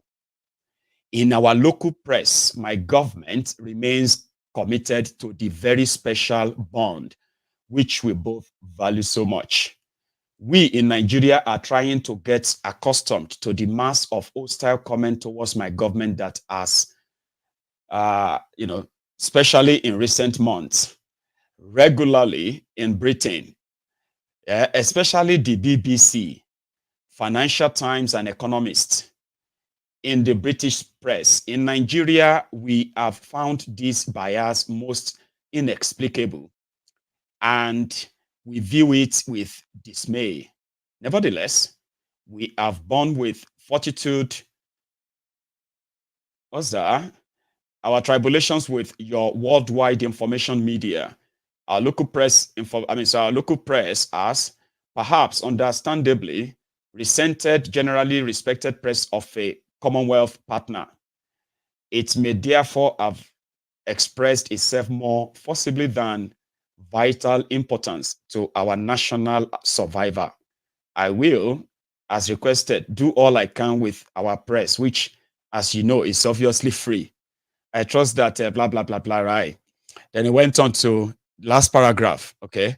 I have taken note of your concurrence for the usual purchases of arms, supplies to continue, and will take advantage of what is available now and others when necessary. For our part, we appreciate your present difficulties regarding oil supplies and hope to resume our contribution towards ameliorating them as soon as our internal problems are reasonably well resolved. With best regard, Yakubu Gowon. Now, let me explain this letter to you.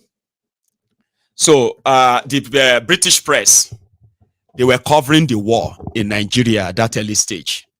And they were reporting on the side of the Biafrans that their war was legit and all that. I mean, sorry, their request to secede was legit.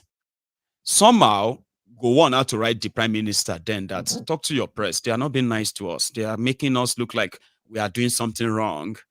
But remember, you are the one supplying us arms, so we will take all the ones you have available now. We will pay. And then the issue with your oil supply in your country, we hope that if you help us, that's the region that controls the oil. If we get back that region and all of that, then we can help you solve your own problems. And I think some people believe that that is the letter that changed the war for Nigeria. Because at the time, so many countries were, in fact, backing Biafra. So somehow, that began to kind of wane down, to the point that they were able to, come to the aid of Nigeria. Nigeria didn't win any war. So they had to call for a truce. And this could have been prevented. All right? Ojukwu, when he was alive. Gowon is still alive, all right? And he continued to tell people that they blame him. They should blame Ojukwu. But yesterday, he confirmed that he started the war. All right? I have this. I think he did. I think it was for to play up to the gallery, not being sincere. At Aburi, yes, we agreed on area commands for the armed forces. At Aburi, we agreed that the police force would be decentralized. We agreed on those. Yes. We agreed even to show that we didn't separate. At Aburi, we also agreed on certain revenue formula. That's what happened at Aburi. Aburi again, because I always end up, it sounds odd today, but I always end up by saying I must have been naive, because I believed actually that would be the end. I'll confess to you, when I got back to Enugu, oh yes, I had a party, believing that probably the danger was over. That's what we thought. Until they then began to deny everything. It was the denial of Nigeria that made me publish the tapes of Aburi, because we had insisted that each one should have a set of tapes. Everybody talks about confederation. Go and look at the transcript. There is no time that the word confederation came from my lips. In broad terms, Aburi changed the title of head of state from Supreme Military Commander to Commander-in-Chief. It gave the regions control over internal affairs, and concurrence of each region was now required for any thing he did. History. So the idea of a confederation came from Yakubu Gowon, where they will call the head of state, the head of the whole union, commander-in-chief, while the regions controls their internal affairs. They discussed area of revenue generation and sharing, and so many areas that were like, pretty much like sharing of power, where we can still coexist within our space and all that.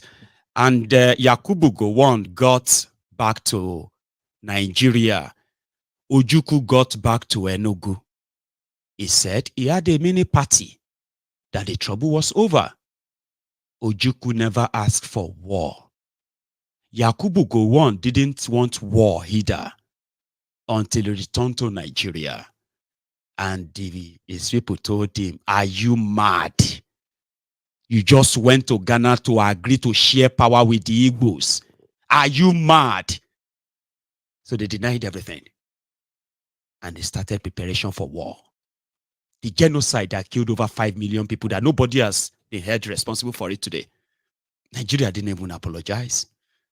There is no epitaph for them to say the names of all those who died, their age, date of birth. So everybody will keep remembering that this must not happen again. This must never happen again. They said all of us should just move on. The Igbos are always playing victims. Oh, the Igbos always play victim. Everything is victim to them because you were raised to see what they did to them as their fault. So many of you you grew up believing it's their fault, Abi. Ojuku ran away. Oh dear, man. We must ensure that our own children don't suffer this fool like we did. I'll leave it at that. Margo, I'll take calls too, but my time is sort of running out, and it seems that Facebook have done what they normally do. They've stopped them on Facebook, so we'll just leave it at that, okay? I'll come back and take calls, right? If you're still with me and you still want to be here to contribute as well, just like the broadcast, okay? And pick up your phone. When I get back, I will take calls. Don't go anywhere.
Thank you very much. My kettle took longer than necessary. So yes, I have a caller. Fine. Hello there. Olumide from Canada. First time caller, first time in history. It's your first time, sir. Oh my, I don't have my bear here, but Baba. No, no, well, I called Olumide from Canada. I called, I will call on your breakfast show, your test run. Yeah, but first time getting on first time of like what? On your real on the main one. About you see on the main one. Every time I try, I never get through, but first time. Here you are, Baba. And you are even the first time, the first caller as well. See how you do. Yeah, thank you perfectly. How you do, Baba? Sorry, folks, that were trying you actually to... told me today, like, we'll meet up later tonight. And I'm like, okay, yeah, we'll meet up later tonight. Here you are. Yeah, we are folks dining at the same time with me. Sorry, I'm ahead of you guys. I know you are like, ahead, and then you are still like afternoon. Anyway, Baba, you have been part of it tonight, I'll say. And yes, here we are. So Maiyegun, two things I want to weigh on. That Igbo saga. It's a pity. It's a pity the way things twist. Show Yoruba. Yoruba. Olong kó gbà wá. God please help us. Kama ní àdéhùn, kama wá. I mean, I don't know. We need to learn from Igbo is an enlightened. He may not be fluent in English, but he's an enlightened, for me, educated, enlightened, very smart and wise person. But I think he's being misdirected by the people around him, and then more particularly, the only person for me till today that has really shown character in the mold of Mandela, these white people for 25 years, they will come to him in prison. Part of I've never really read his book, but part of the things I read, excerpts, they will come to him in prison periodically to get him to change his mind, drop his agitation, to sign waivers, concessions. This guy didn't give up. This guy, that guy is an epitome of a freedom fighter. And who would have thought that they would be president after he came out? And he actually told them, like, he's too old now, and the best of his years have been stolen from him. So making him president or running for president is not his. But the Shah said, no, you must be president. And he served one time and he went away. Even white folks, sometimes I'll be reading some white folks will be saying that will be choosing Mandela as somebody that they epitomize, somebody they look up to. And I'm like, a black guy, why are white people looking up to? But because of his principle, that if you are fighting on the right side, the only person for me that I respect in that country that has really shown that kind of character is somebody like Gani. We miss Gani, despite his background, and also today, despite what people say about Showore has a very strong character. This guy, I've not seen him compromise. I've not seen him waver from his principle. Even if he loses at the end of the day, he hasn't wavered from his principle. That is a strong man. Yes. And somebody like even when he loses, he wins. Because he loses. That's right. And Kanu credibly, too. And he wins credibly. You know what I mean? Like, well, we can't all be the same. That's right. And Kanu too. Nnamdi Kanu too. So far, so good. He hasn't wavered. They've tried to get this guy to abandon, to give him money. I met with them in Enugu. When he told them what he said would make him stop, criticizing Bukwari and all of that. When he told them, they were like, man, this guy is actually directly asking us to do our job for the people. That's why let's just kill him. He's not asking for money, he's not asking for a block and all that. There's a popular Yoruba guy. He also runs a YouTube blogging channel. I think it belongs to the Afenifere faction. And the Baba Fast or Rote faction or Tinubu faction is in the UK there. I'm sure you know him, but I jokingly call him Akogun Anwera.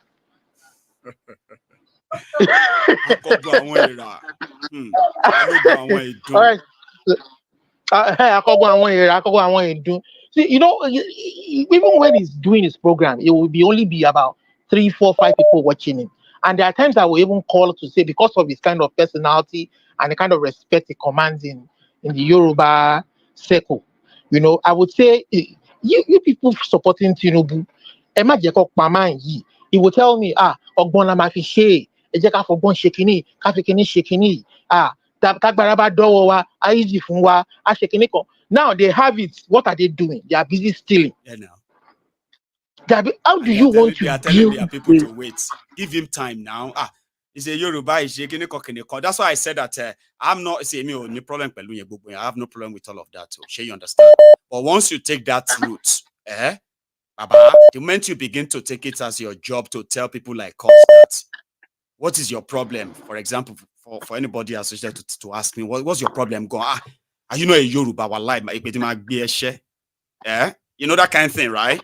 Because that means you have any problem here. You know what I mean? Like you are doing everything right that any human being should do, whether it is for whether it's for a better Nigeria, whether it is for a Yoruba nation that will give prosperity to the Yoruba people. If Nigeria will not make sense or will not turn around to do what they're supposed to do, you are doing what every person should do. You can't build a country on falsehood. No. You can't. Let's talk about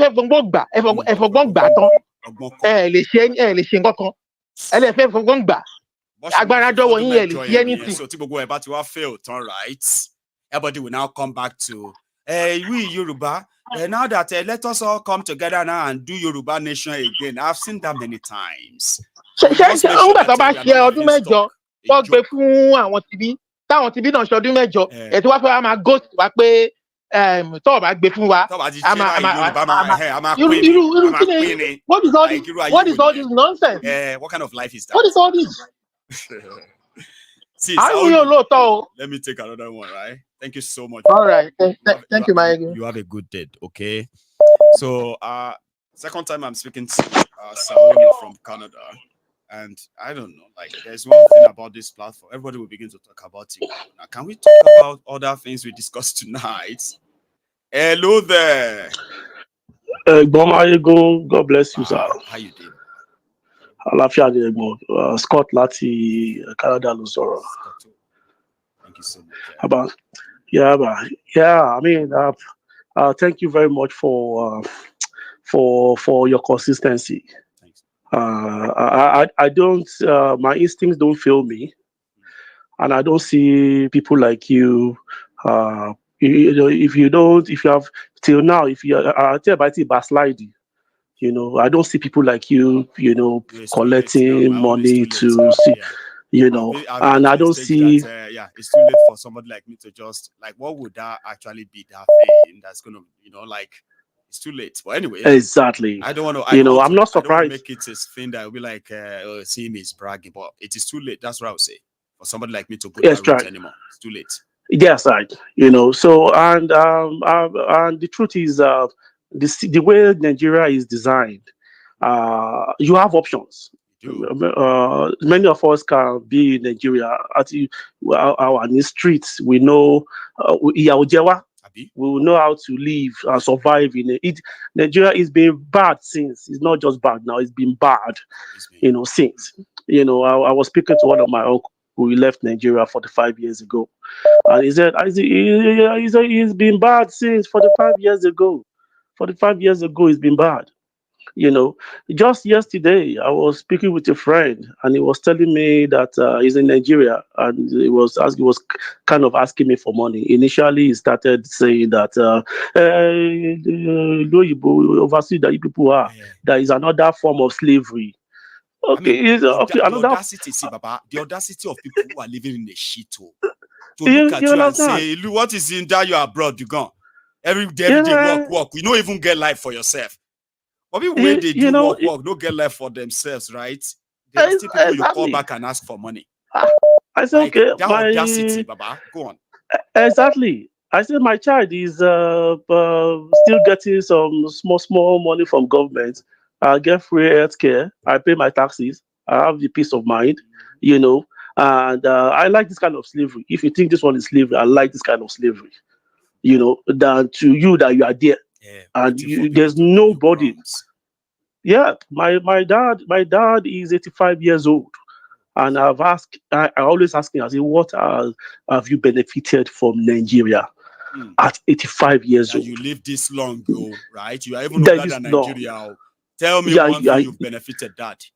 They will always tell you no and nothing. And I challenge anybody, on this call, if they have, parents, to ask this question: what have you benefited? I mean, Baba, we all know what it takes for our parents to send us to school, feed us, clothe us, and all of that. And suddenly they will say, what about you get education, Nigeria educated you. You are supposed to give back to Nigeria. Who they teach this? Exactly.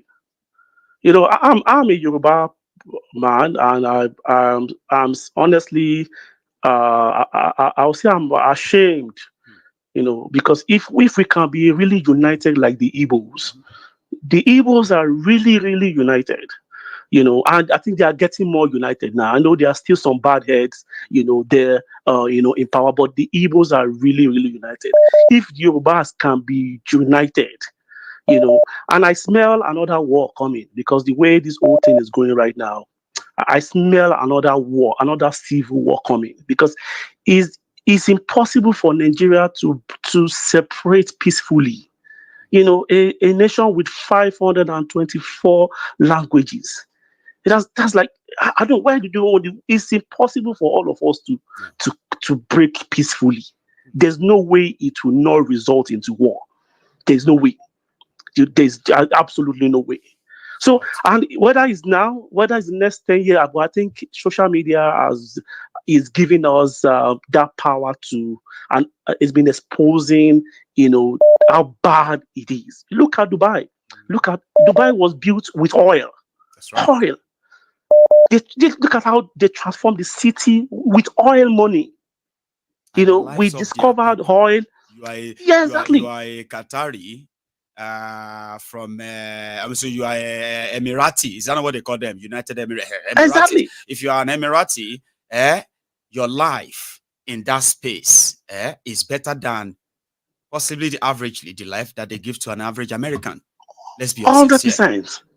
You get that? All because they have their resources. That's all. Exactly. So if you read people who look at that this country was built with oil money. Go to Bayelsa. Jonathan was from Bayelsa. Gowon is from Plateau. And Gowon State is even in crisis, and is busy shaking hands. Shaking hands with who? But because they are part of the problem. They are just part of the problem. And people are just educated and at the same time stupid at the same time. When people are too educated, they become news. They become too dangerous because they become very stupid. I know. I can feed. In Nigeria, it's not about I can feed anymore. You are a country where yes, in the hospital now, one doctor to 1,000 patients now. And you think you are because you have money. Even with your money, you are not. You understand anymore. All of them are not. So I see the war brewing. The war is brewing. There's no way it will not happen. With the way things are going right now. So God, thank you very much. Thank you very much. God bless you, and God continue to keep you. For Sunday Igboho, I'm not surprised. I'm really, really not surprised. But it is what it. Yes, it is what it is. We'll tell them not to jump into conclusion about how we feel too. Okay, we are just saying. Yeah, he doesn't want to. Yeah. Adelabu is the Minister of Power now. Is the next governor for your state. He's stealing all the money for election now. He's stealing all the money for Minister of Power now to become the next governor of your state. So you can, for those who can see far, you can see. You don't need prophets to show you this thing. He's the next governor of after Shinimakidu. So the same people are there busy laughing and smiling, suffering and smiling. It is what it is, man. It's just a shame, man. Thank you very much. Thank you very much. God bless you. Okay, Baba. Nice one. Sorry, I kind of mixed up there, but I have another caller now anyway. Hello there. Yeah, Baba Maiyegun, my king. Prince Adebayo. Where have you been, Baba? Long time. But Penila, I called you like 3 weeks ago now. I said you didn't remember me. I said Prince from Sweden, but you are the one who used to call me Prince. And now, like my prince, you call me your king, and I say my prince. But you've not called me that in a while. Immediately you mentioned that right now, I just like, oh my God, I'm saying. Yes. But it's good to hear my king. How you doing? King Maiyegun, you are the king of night. You are the king of all the people of that contraption. I'm going to have to put you and Osita in a room, and I will sit and just hear all your best lines. You, Osita. I tell you, no, you are a king. You know what? Let me tell you something. You know why I call you a king? Tell me, please. It was the period when people were trying to support their own tribe. You stood firm. You stood firm, because even the Igbos were supporting their own. Some people support Peter Obi because he's from their own side. Some people support him because he's a good person. Some people support Tinubu because he's from their own tribe. The other people are supporting the other northern, but you stood firm. Baba, it's not easy. We all know the truth. See, number one, whatever happened in that place, none of us is spared, okay? And we also know that sometimes, no matter what we feel like with the rough situation, right, we probably can't really change anything. I wasn't interested in the elections and all of that stuff. But sometimes when we kind of ask ourselves and say, wait, we even kind of reason now. Sheikh Tifnumbu is the best Yoruba can have. Like, I mean, you know what I mean? But we all know that how he managed to get there. Now, the shege that everybody is feeling today, Papa, me as a Yoruba, I know they get discounts. I know they get, I know get discounts. Yoruba to face all these things. Maybe if Yorubas are getting better discounts of things, for example, a liter of petrol is just 150 naira in Yoruba land. Gari, rice, everything is just there, yafun, like people. And other people are jealous of Yoruba. Now the Yorubas go, they ask me, Maiyegun kini problem, Maiyegun? At least let's appreciate him. Hey, we to shifa wa Yoruba. There's nothing like that. My people are crying, being power. Somebody wants me to keep short because the person behind it is about my heart now. Now, my heart. I'm glad you kind of acknowledge that. Anyway. Because there's one time you said you went to one event, then one man, some people wanted to fight you because they say, kilo shele, then you now told, I wonder what those people now, with the shege that is happening. Elderly person, this person go old past me like 15 years. Elegbon for areas. You go say, right? This man just a true tantrum around party. It was like, why are you all around? Why are you all around this boy? This boy that is always abusing Tinubu. I was like, oh, he was actually angry because of me. Yeah, and he said, whether you like it or not, Tinubu will be president. I said, amen. He will do it. Amen. Like I don't have any problem with anybody who will become their president. My own is that when they blew everything up, when everybody's eye clear, we can't discuss how to break the entire place up. So, Baba, you are angry with me. You think say I actually care if Tinubu become their president or not? I don't give a damn. It's them. I don't even have a say, right? Yeah, you are right. Oh, demand. They say demand don't leave social media now. Today they social media. Every day, even when he's just dancing, people go to curse him. Any kure, ama shofoni, okunlo ma panyin, beshe wayen, o ma gboku yin wale láti London ni, aye yin ma baje ni. Kilo leto yi. Some of them are running away from social media. So look at me. I'm here. I'm still here. Baba, you know what they say? They say they're disturbing the peace of the dead. With the way Nigeria is now, even our dead body, when we finally die, say we would like to go and be buried in a restless place like that. When God control over our reincarnation, here you get. Our reincarnation. So you can say, but bury me here, please. I want to be here. Your children can come around and say, oh, daddy, we are giving you flower. One of them, you go for one of them, go home one day. Where she go get better, and you go inside that. If to say we have control over that, I for say me them bury me here, but I would rather them bury me where them bury my mama Jare so that we can see the other side of the world. But we can see the look at it. Yeah. Come on, of the burial ground in your shade, go to rest in peace. I tell you what, this one government. Every day government will just come and take people's land. You know, wait till I say, right? You go home, you say, about rest in peace. So you can't do there. The spirit still there. They figure it out where you want to go. And somebody just bring a cutlass and the shovel. They come on your head. You can't even take it from them. Some of them begin to take your passport, so they say they need to go. Last, let's be honest. Baba, now when you see once she gate, people do barrier. They can't do gate on top of like this, like cage. They can't bear like concrete. As a kilo day on a man Gyorio Kumbi, and you say, "I could rest in peace." Nobody is resting in peace. Nobody is resting in. Baba, I just say make I call greet you today because there's nothing to say. Just to say thank you for who you are. Everybody, not everybody that started with you. So many people are falling by the wayside. Igbo now, we don't know what to say. I know.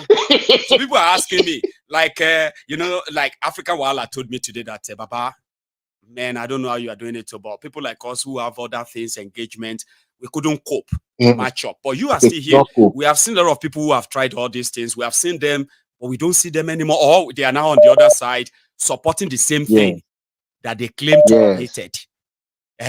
You see, Baba, you see, oh my heart gone. Oh my heart. Because the worst case scenario, the worst case scenario. Nínú Louis ìṣòro tó lè bá mi títí tó lè le jù láyé yìí, òun ni kí n padà lọ máa ṣe 9 to 5. Mo tún máa live better life. You know that now. I'm telling you, and yes I'm a contented person. You get that? Of course. So, of course. Baba, I told you, I said it before that. I will do my best when I still have the energy, not just talk about it. I will mobilize people to also make sure that we physically make some, physical and visible impact towards what we are doing. And I've been very consistent with that too. I've encouraged a lot of people to put resources together. You know what I mean, right?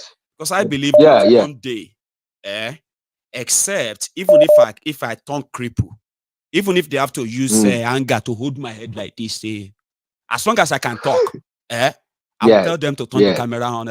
I used to be very okay. Oh, now this issue of Nigeria turned me into this. I'm still warning you. Oh, I will warn everybody to breathe my last. Baba? Yes. So, everybody has, no shaking. Nobody should have any worry about me. I've got all it takes. Thank you. Thank you. You remain my king. Yes, Papa. God bless you. God bless you. Thank you so much. Oh. You're welcome. Have a good one, okay? Send me well to the kids as well. Now, please, if you are still here with us, please, you should like the broadcast. Because somehow, well, I think we still have about 45 minutes to go. So I will take another call. And you still have a chance to call in, okay? Hello there. Hello. How are you doing? Well done. Thanks for your consistency. Thank you. Yeah. Oh, God bless you.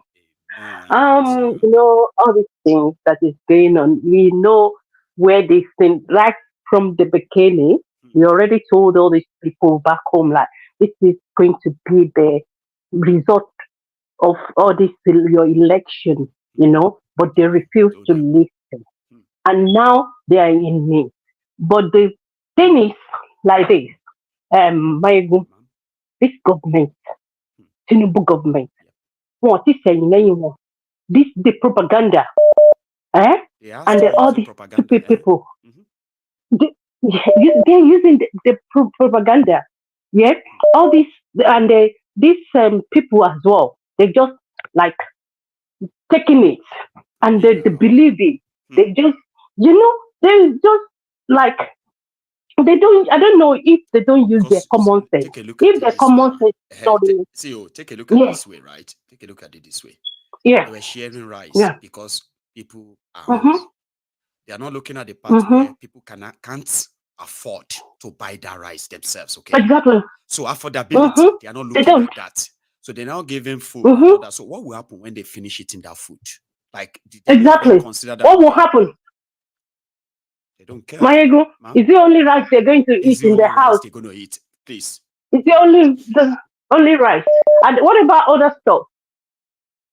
So what will happen? Where did they get money to do other stuff? Yes? There's so many questions to ask. So many. This is just slavery. This is just slavery. And they don't realize they've been a slave. That is the problem. Systemic. All these people. And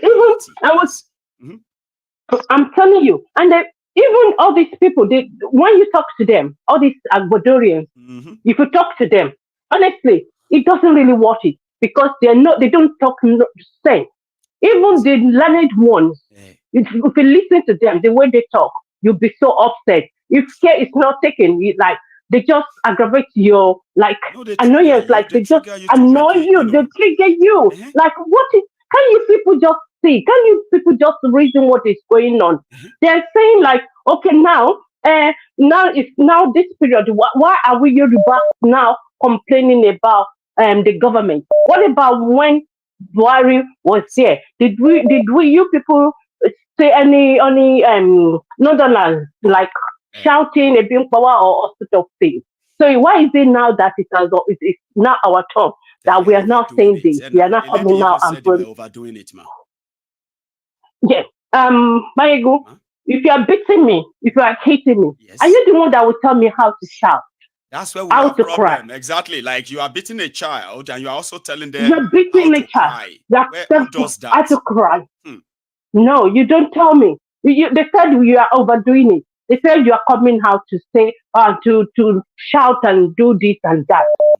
So is it you that will tell me what is happening to them? They don't have food to eat. They don't have this. They can't send their children to school.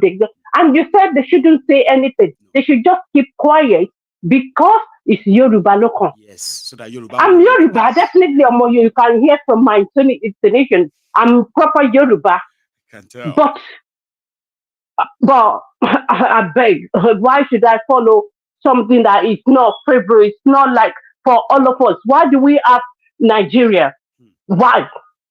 Is Nigeria not a country according to them? Yeah. We have Hausa, Igbo. So when Yoruba man is there, so it's not all of a sudden Yoruba is not just like economy for us Yorubas that can make us Yoruba. We need to protect Tifnumbu. Even if they created anything, that's the next thing. Yeah, but is that the next thing to do as a Nigerian, even as a Nigerian, as the head of state? Yes. Are you for Yoruba alone? Are you for Yoruba alone? Why should I follow you? What about other tribes? You're there because you agree to be the head of that country for, northern, eastern, and Yoruba. So you should be able to know that, I'm for them. So I can, and me as an individual, because for the fact that you are Yoruba, it's not enough for me to now say, yes, I have to follow you if you're not doing the needful. Thank you. The person that talked now, he said, because you are a king. Yes, you are a king because you don't take it like I'm a Yoruba and I'm now fighting for Yoruba regardless. I could have, but I'll be living in a small cubicle space. No, somebody like me will not follow you if you're doing that. Honestly, I will know because when I'm on your platform, this is the only place I believe I feel so among. I feel like, yes, these are my people. This man is talking sense and it's making sense. And this is the only platform I feel that have the confidence. You have all these engaging people in the comments as well. I know a lot of you have made so much noise in that comment place. Right? Yes, we are I wish I was there with you. We're there. Honestly. So this is it. So whatever they're saying, that is their own problem. And regarding the Igbo, we don't have to say anything. What if Igbo started saying this about what is it? Tinubu now. He go collect. We are just watching. We are only just telling everybody that. See, ma'am, we are only telling everybody that. Listen, we on this platform, the moment you don't expect us on this platform, okay, to come here and say if Igbo will say something like give Tinubu time, he's doing his best, go and blame somebody else. Yorubas should do this and that. So what he's trying to do there is that he's trying to insult the intelligence of people like us on this platform. Just because of, kind of like the love we have for him and all that. And if you abuse that, right, I will remind everybody. Yes, don't take it for granted. Nobody. Exactly. We're just watching. We are not concluded yet, but we're still watching. Yes, we're watching. We are watching. So but if we try to do something like that, you know what keep I want quiet. to say, right? You know what I even want to say is that it will be great if I happen to be any of those who are closer to him to advise him. I'll say, see, Baba, any public statement you want to make and all of that, right? When it concerns that of Tifnumbu, just swallow it. Yes. But if you want to choose to be controversial, if he wants to choose to be controversial, to be like that and now that. Don't use any diplomacy or whatever they say, whatever. Just don't do that. Don't insult our intelligence, okay? Don't come back and tell us that if No, not what don't. we think it is. We know. Don't play upon our intelligence. No way. All right. Thank you so much. Maiyegun, thank you. God bless you. My regards to the family. Thank you. We're still here. Yes, ma'am. All right. You're a good one, okay? Thanks. So we're not a fight to anybody, like I said. So I know some of you might take it to heart. It's all right. If you want to get angry, get angry. It's just a we to Dani Agba Jakadini. You understand me now? So sometimes you just keep some things to yourself. If you can read the room, that's what I would do. I would read the room and be like, okay. Imagine me coming here and trying to explain to all of you that or maybe I said if Tifnumbu don't change you. Can you believe that he's already giving people rights? This is what we are talking. Anyway, people will begin to call me. Something is wrong. Somebody should go and off the program. Somebody should turn the program off. Somebody should call Maiyegun and turn the program off. You will know now. Even if I am, you go, even CC, I could struggle. You know why I will be struggling to come and try to whitewash criminals that we have evidence to show of who they are. That means I will begin to say things that are not true. And I don't say things that are not true. I don't. So I'll be struggling to make sense to all of you. Ikunle abiyamo, the kneeling down of a mother. We watch when Maiyegun ran mad live. Say, what do you mean by ran mad? Maiyegun started explaining to all of us that Tifnumbu call is a change. We watch all of that live. We called his family. They didn't pick up. Let's be honest to ourselves, okay? There are things that will happen that indeed you still have to acknowledge it. And so that's a good job. Well done. The other day we were pressing them about the passport, weren't we? Oh, that guy was this or that. We didn't know he was a thief. Or he's a thief. The others started telling us that, more propaganda and nonsense. He wants your passport. Your passport is going to be no bribery. His passport. All a lie. Now wash. Now the way they said his wife collected 580 million naira from Beta Edu to go and give to poor people in Ekiti, to go and check the register and the names of poor people in Ekiti, Akwa Ibom and few other places. So I told you, any good thing we don't do na mistake. They know they tell whether the correct time. So the big people think so they don't fire boy or what a baba boy things so could they happen. That's why you shouldn't even worry yourselves. Sorry for keeping you waiting, Baba. Hello. Yeah, Maiyegun General. Yes, sir. Come and join me. You are invited. How you doing, Baba? Yeah, fine, thank you. Grand. I want to ask, Gowon, why was they forcing you to speak in Hausa? They don't want to miss what he's saying or something like this. The whole streaming is for a particular country called the Arewa.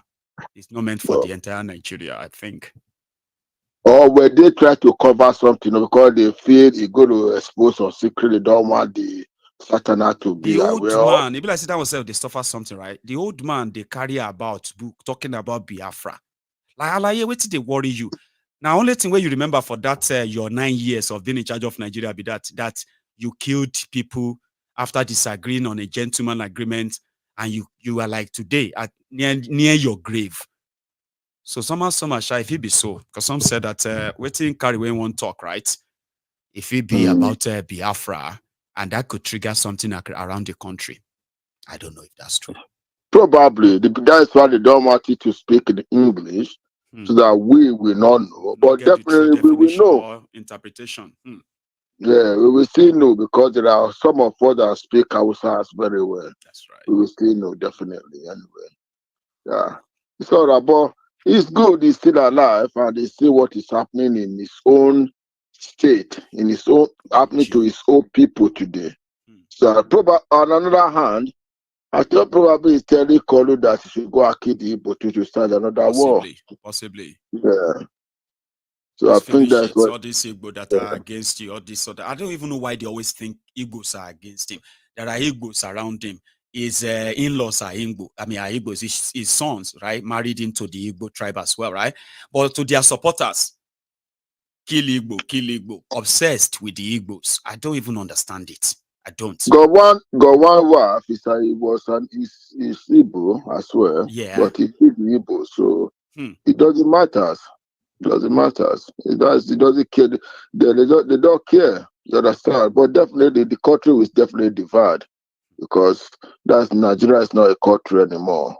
It will definitely divide, because now what you are doing, continue doing your work, and people are listening to you, and definitely you don't know. They say faith comes by hearing the word. That's right. That is what you are doing. Hearing your word every night. Waking some certain things in each and every one that listen to you. And before you know, those people that listen to you tell to other people. Before you know, the crowd is becoming larger and larger and large. And before you know, it becomes a threat that we want it to be. You know, the platform they will be hiding from. Please don't let the platform hear about this. Yeah. Please don't show it to them. Please don't let them see it.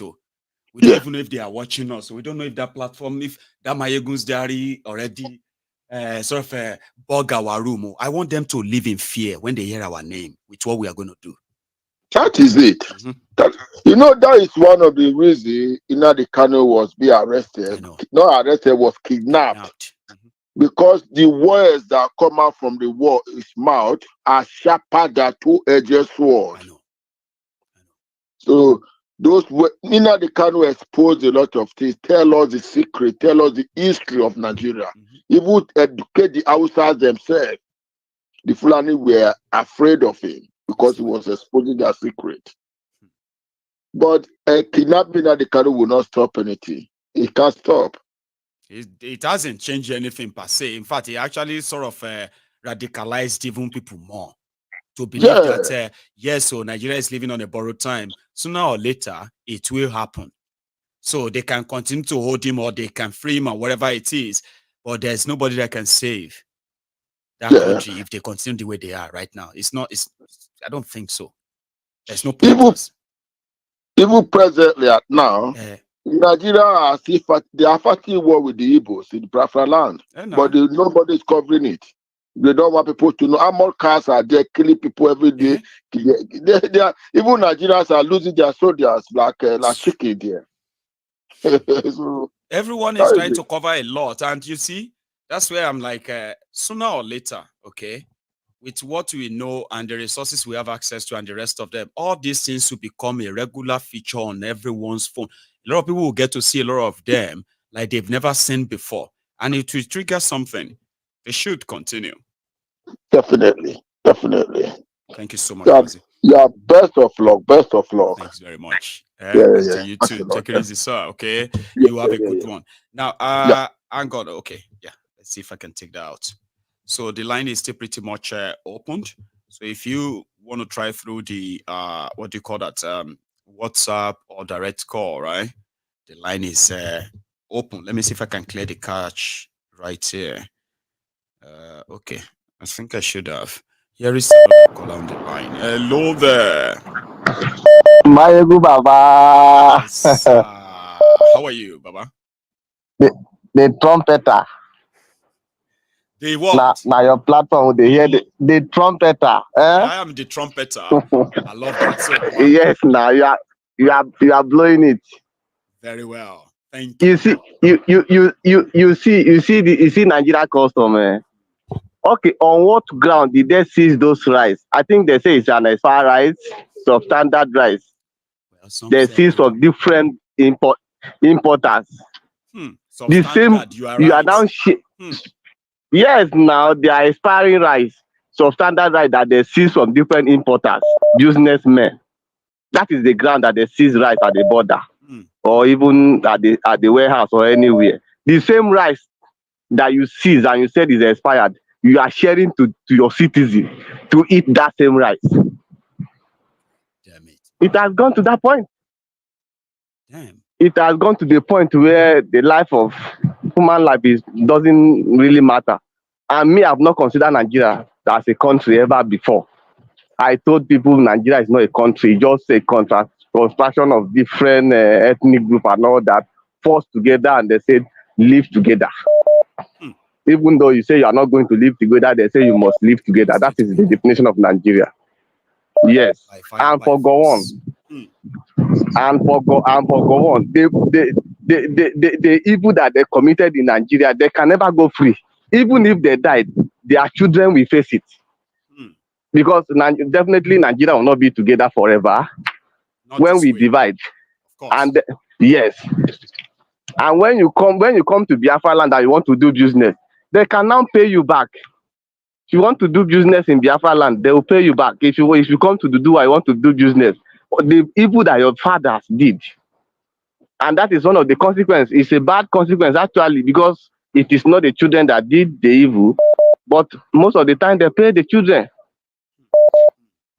So you can see when in the last 3 days, you can see the mega city. You can see how flood everywhere. You can see everywhere the Lagos that they are proud of, that they created. Yes, they created the Lagos. They created mega city. See how flood was everywhere was flooded. Even in Abuja, Abuja was flooded.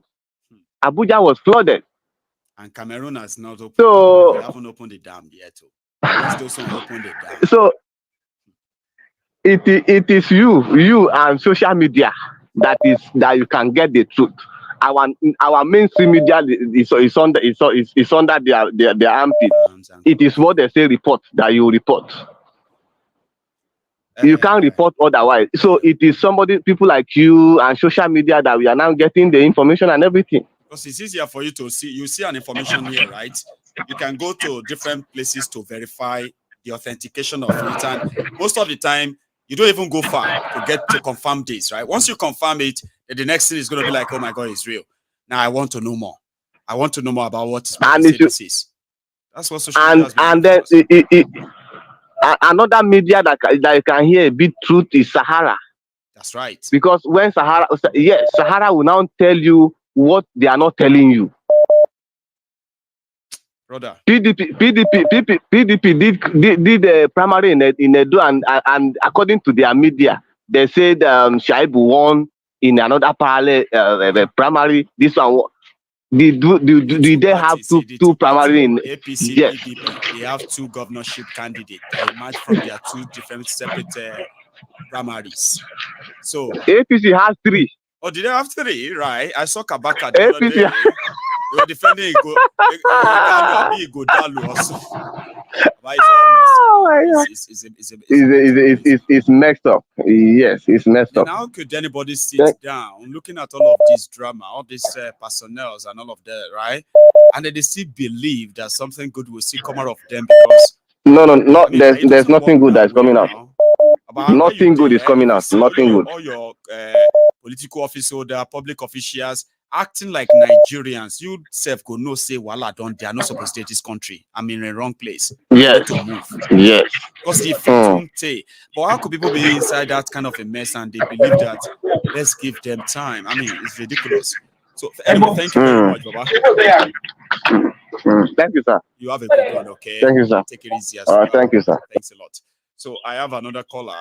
I have a lot of people who are trying to get through, but I know it's always a battle. There are not too many tonight, but it's still a battle.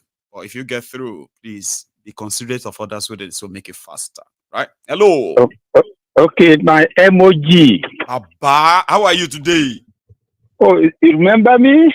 Well, when you say emoji, you kind of Yes. send a code. It must be like somebody Yes. I've chatted with a lot. And I remember when you call me that, I just can't pick it up right away, Baba. Yes, Ola from Chicago. I normally call myself Buhari Duduni. How are you? Yes. I greet you as usual. No, I have to bow for you. I bow now. You didn't see me, but your spirit is acknowledge that. I am. Yes. Yes.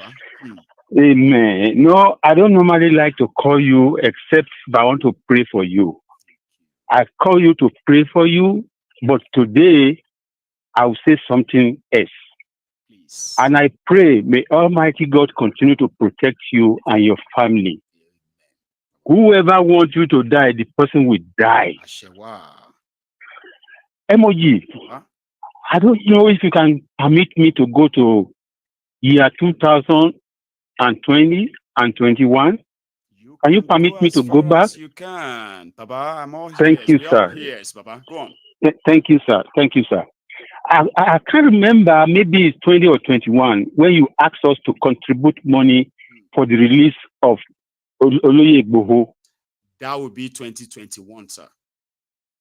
Correct. Okay.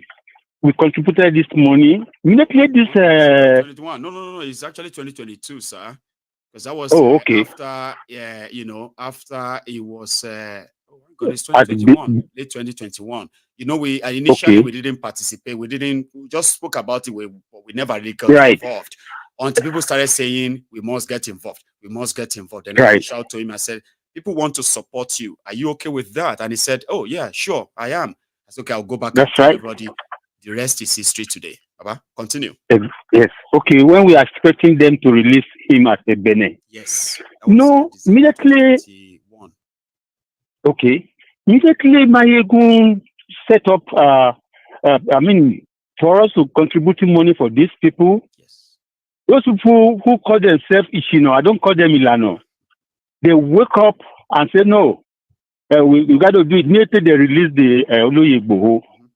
They don't want us to, this thing to come up that, Maiyegun did this. Okay, we contributed this money and you share it, you gave Baba Kitoye, all these things. You know what pay me? If you remember, when you have cold, I don't know, maybe COVID or something like that, people calling you that, Maiyegun, you are back. How are you feeling now? You say, I'm okay. Yes, you say, I'm okay. I've been eating my semo. You make me to love to eat semo more than before. Really? Okay. Yes. And have you kind of liked it, sir? Like, do you like it? Yes, I like it. Grant. Continue, sir. Okay. That day, I prepared to eat semo. Baba Kitoye call you, or maybe, I don't know, he call you and say, mommy, that account you want to do, don't do it again. There are some people who want to do it. Maiyegun, that day, I can't eat that semo again. I was watching you. I said, so Maiyegun needs to buy it. You didn't say anything. You say, okay. I was pissed off that day for all what we did that very day. These people, look at what Baba said. Eventually, maybe the following day or third day, you say, Baba, don't ever call me again. Don't do this again. I say, exactly, yeah. Yes. Some people didn't like that. They say, you are so rude. I say, well, I like it. I just want people to. You are not rude. I do not want to have anything honestly anymore. Yes. I was even being very respectful, right? Not going the dirty way like some of these idiots, right? Because what I actually saw, what I experienced, I can't tell all of you. You know what I mean? Because once I say them out, right? Some people might actually go and stone this old man, and some other people that might actually give some evidence and say, look at this, look at this, look at that. So when they begin to act up, I'm not really surprised. Okay, but well, sir, the rest is so painful, so painful. Maiyegun, so painful. They said because I wanted to take the money, that's why I'm angry. I'm like, what? I didn't even want to get involved. Like, look at how much we contributing. Part of this. Exactly. You know, like, so me, they angry. Well, they won't bring all that back anyway. When I was watching Igboho today, when he's talking about Tinubu, I say, oh my God, Nigeria is gone. Nigeria is gone. So painful. Maiyegun, just continue to do what you are doing. You know what happened? I was promising that I will celebrate my 78th birthday in my home in the village back home, Nigeria. I completed that project. My 78th is coming up on 26th, which is Monday. Oh dear. My brother, I can't travel to Nigeria. My family was calling me, oh, when are you coming? I said, I'm not coming again. Because I have set up that whenever I travel to Nigeria, I will be spending my holiday in my village. But now I can't. Thank you, in my country home. But if we're talking about the country home, sometimes I say, Maiyegun is talking to me, that people who build house, they cannot travel. That is me. I can't go back there to spend my holiday. But even though if I travel there. That, right? Do you know people blame me for that? They say that I'm scaring you people away from Nigeria. You don't scare me. You the danger you could get yourself involved in before you go there. Just be aware. They are blaming me. They say, you this Maiyegun, all this fear you are spreading, all this fear. I was like, you have no idea. People who build lives, who have families, who have everything. Yes. Some ragtag criminals will just take you because they want to take money from you and destroy all of that.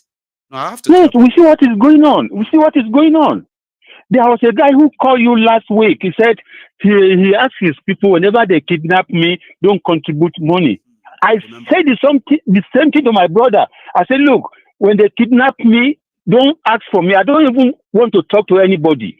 They say, no, allow them to kill me. I will behave like Maiyegun. I will tell these people that, look, if you want to kill me, kill me. Don't waste your time. You are crazy.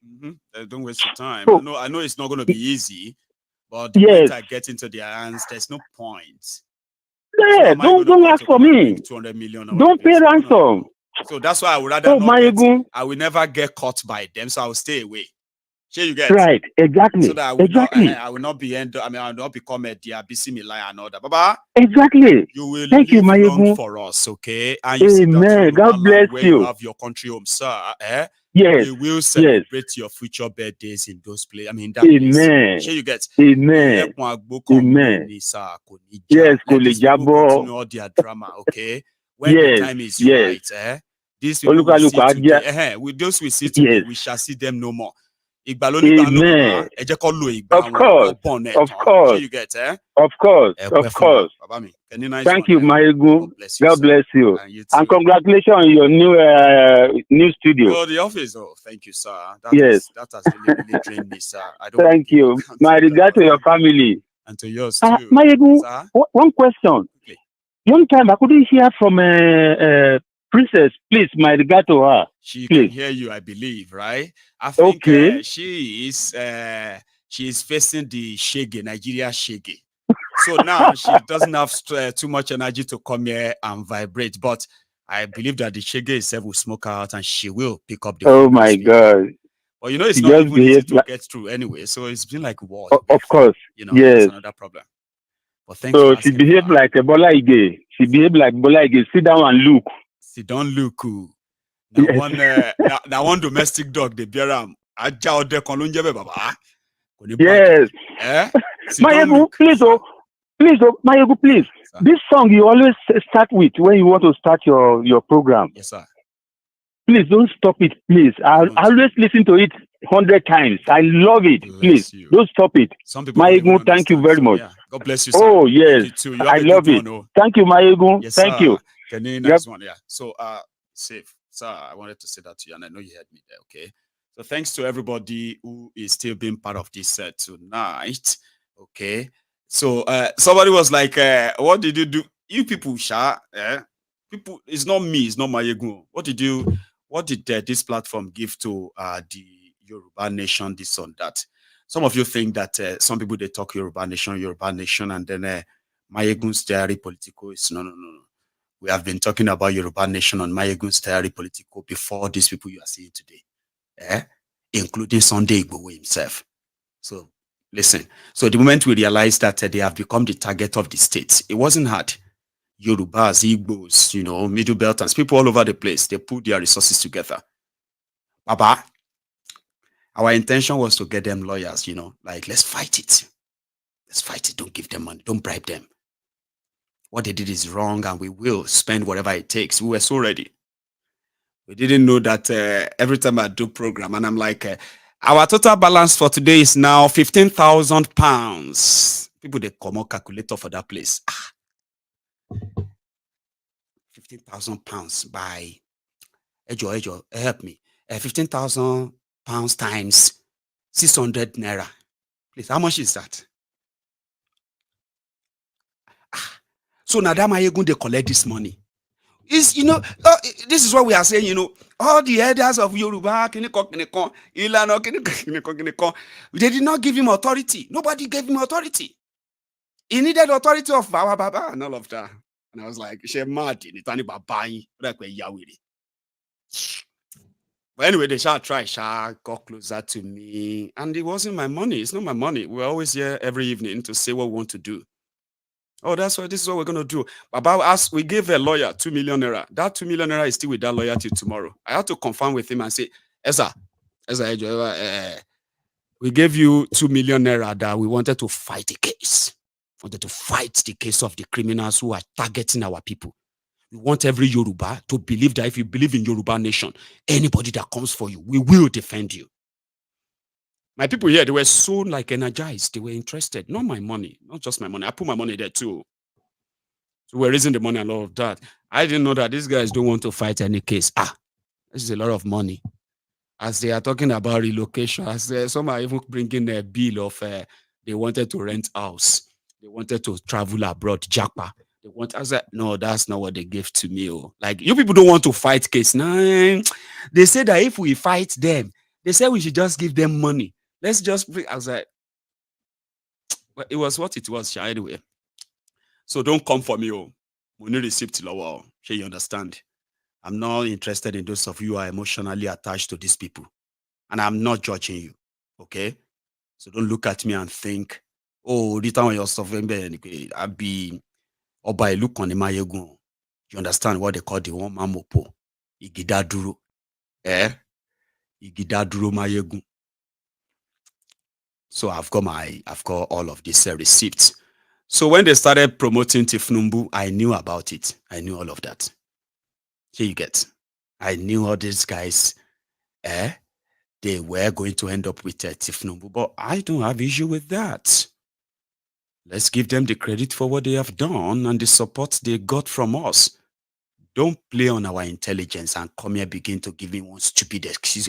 Excuses for these people. I know them more than you. Do you understand? So when I begin to see those messages or this lousy talk, trying to tell everybody to calm down with Tifnumbu, we know how it sounds. Here you get. But you know they tell you go soon see that we are sure a lot of you will be put to shame by the people you are trying to speak for. You can't speak for them. I know them very well.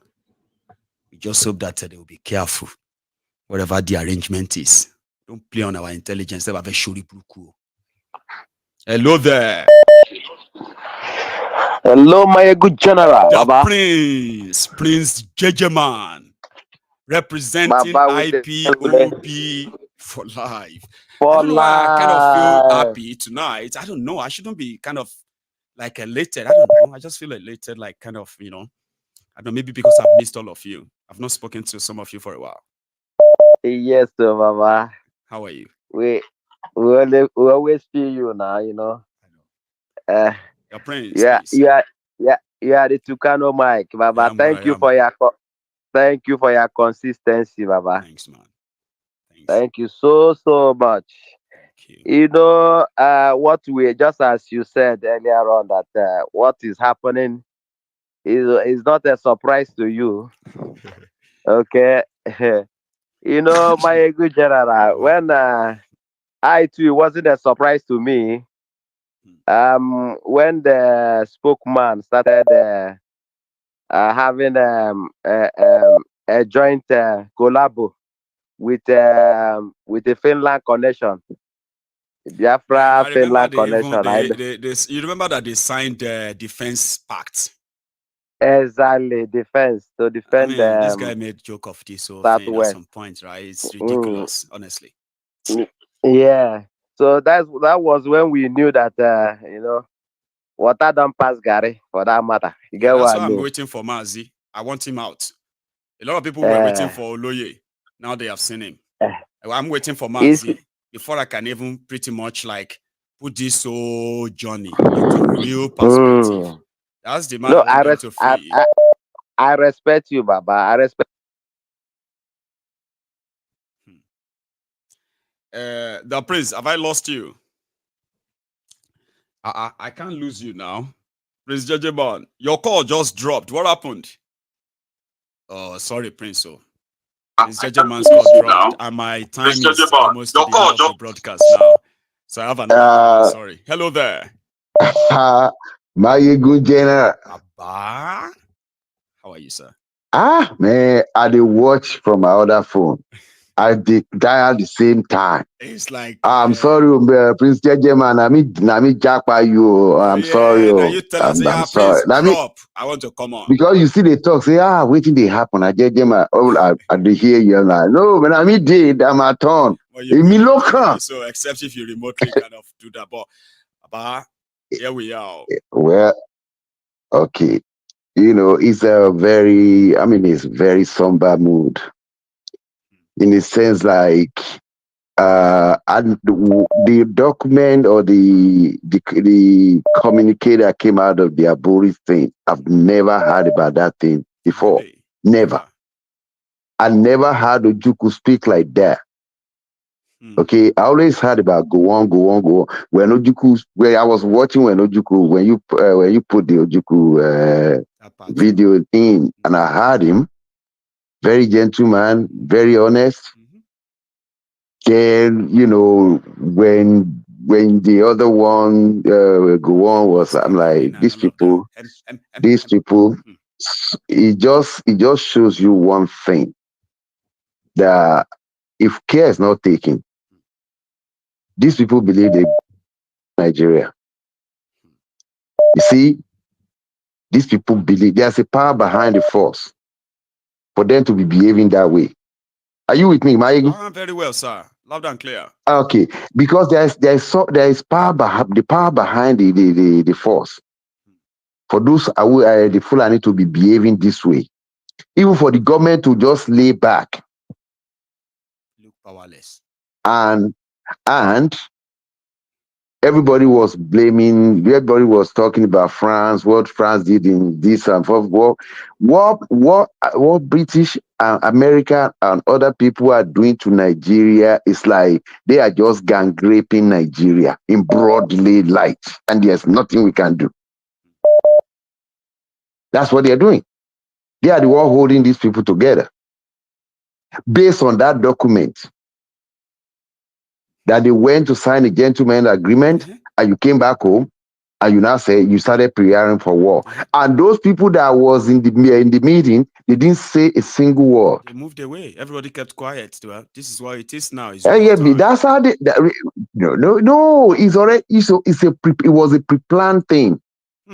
Just denied. Denied, and we look away. We will look away when you started your thing. That was what happened. Wow. So this is what is giving these people now. All along we've been saying with Madam Fodio, whatever it is his name, but that's a child's play. This is if the one I listened to today from Ojukwu and go on, and the paper and that letter they released, I can guarantee you. They are the power. But those people that was in that meeting, so now you are British might be there, America might be. That this whole thing are the input and the stamp of these people, the West. Oh yes. 100%. Oh yeah.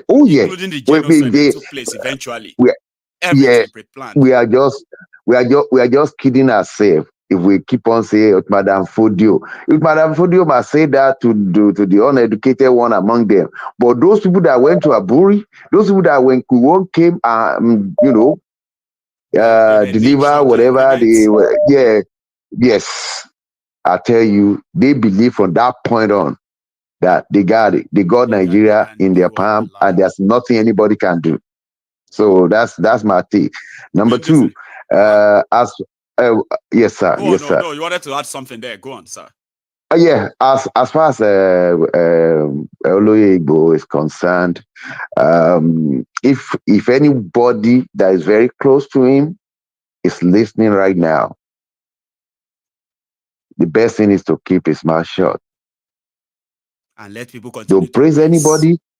Yeah, yes. Don't praise anybody. Don't do nothing. You want to twerk for Tifnumbu?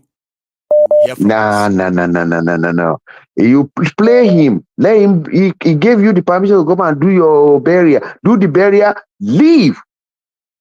But if you want leave to and don't say nothing. Twerking for him and all of that, and you expect people like us to look away and pretend that we are not seeing it. I'm not even. Look, I'm not even.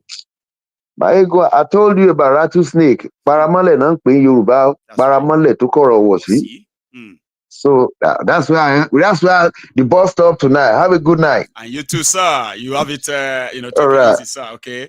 So I managed to get Prince back, and even I say Prince go even cause wahala before I go to bed.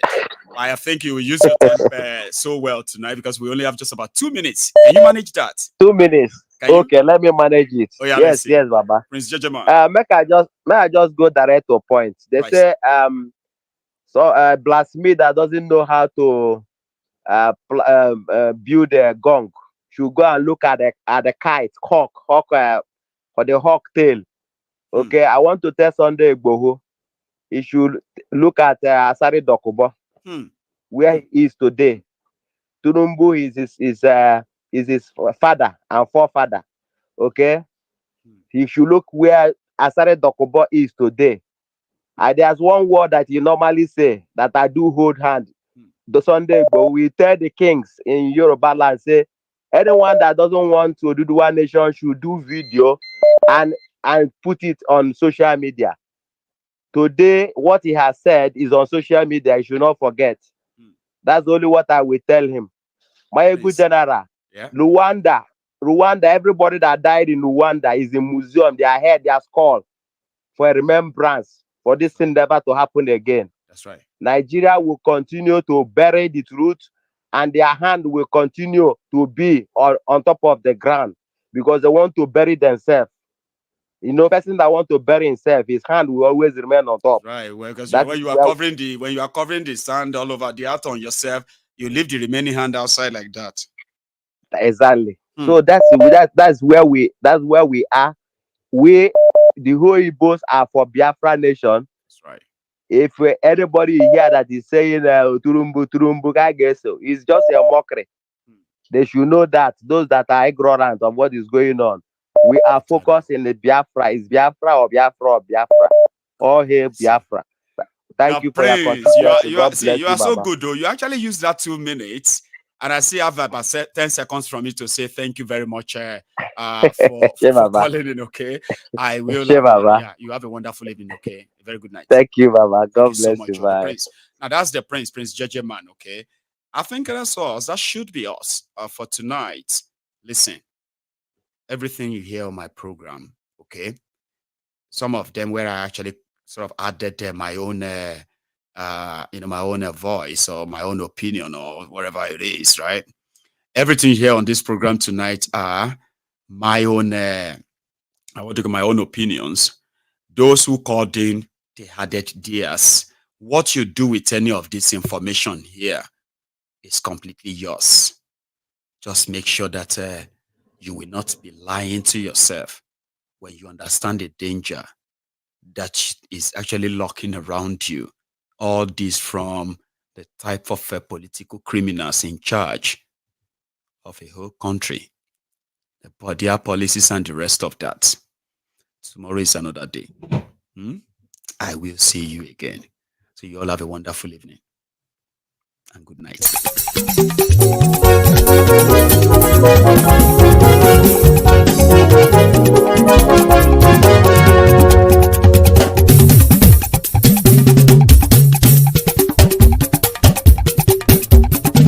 Maiyegun làwa mọ̀ làmọ̀ tó dòdòdò.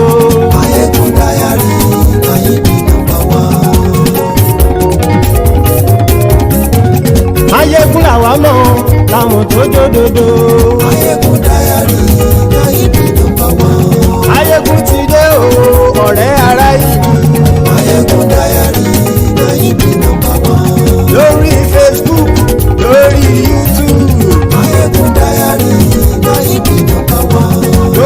ṣe ń lọ ni Maiyegun já wa sí. MaiyegunDiary na ibi number one. àṣírí ọ̀jẹ̀lú kì í bò níbẹ̀ o. MaiyegunDiary na ibi number one. bó bá ṣe eré àní Maiyegun máa wí. MaiyegunDiary na ibi number one. ó sì tún ṣe eré wàá gbọ́ níbẹ̀ o. MaiyegunDiary na ibi number one. MaiyegunDiary diary Politico. MaiyegunDiary na ibi number one. Godfatherism kò sí lọ́rọ̀ Maiyegun. MaiyegunDiary na ibi number one. ẹ farabalẹ̀ sẹ́ o kẹgọ́rọ̀ lẹ́nu o. MaiyegunDiary na ibi number one. àní Maiyegun làwa mọ̀ tó dòdòdò.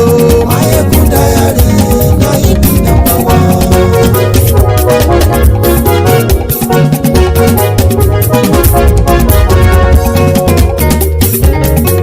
àní ẹ̀sùn ràkì.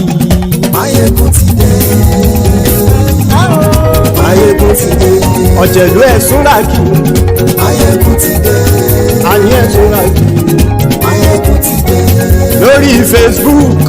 Maiyegun ti dé. àní ẹ̀sùn ràkì. Maiyegun ti dé. lórí YouTube. Maiyegun ti dé.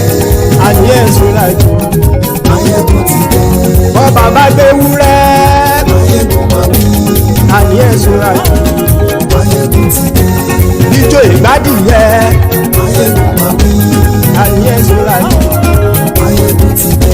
Presido bá rúfin o. Maiyegun máa wí. àní ẹ̀sùn ràkì. Maiyegun ti dé. kí gómìnà gbowó jẹ. Maiyegun máa wí. àní ẹ̀sùn ràkì. Maiyegun ti dé. ọlọ́pàá tí ń darí bá. Maiyegun máa wí. àní ẹ̀sùn ràkì. Maiyegun ti dé. aṣòfin tí ń rúfin o. Maiyegun máa wí. àní ẹ̀sùn ràkì. Maiyegun ti dé. òpùrọ́ olóṣèlú. Maiyegun máa wí. àní ẹ̀sùn ràkì. Maiyegun ti dé. ọ̀jẹ̀lú ẹ̀sùn ràkì. Maiyegun ti dé. àní ẹ̀sùn ràkì. Maiyegun ti dé.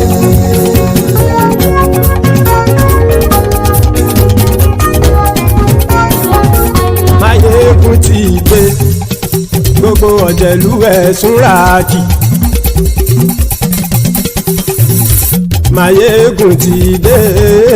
gbogbo ọ̀jẹ̀lú ẹ̀sùn ràkì. ṣùgbọ́n ní bá ti ṣe èyí tó yẹ kí wọ́n ṣe ọmọ bá dèrò ní fi wọ́n níran o. Maiyegun ti dé. Gbogbo ọ̀jẹ̀lú ẹ̀sùn ràkì. Maiyegun ti dé. Gbogbo ọ̀jẹ̀lú ẹ̀sùn ràkì. ṣùgbọ́n ní bá ti ṣe èyí tó yẹ kí wọ́n ṣe ọmọ bá dẹ̀rọ̀ òní fi wọ́n níran. wọ́n fowó bẹ́ẹ̀ o Maiyegun ó sọ pé wọ́n ò fẹ́ bẹ́ẹ̀. wọ́n fowó bẹ́ẹ̀ Maiyegun ó sọ pé wọ́n ò fẹ́ bẹ́ẹ̀. oníkan ṣáàtì ṣe èyí tó yẹ kí wọ́n ṣe fáwọn ará ìlú tó gbé wọn débẹ̀ o.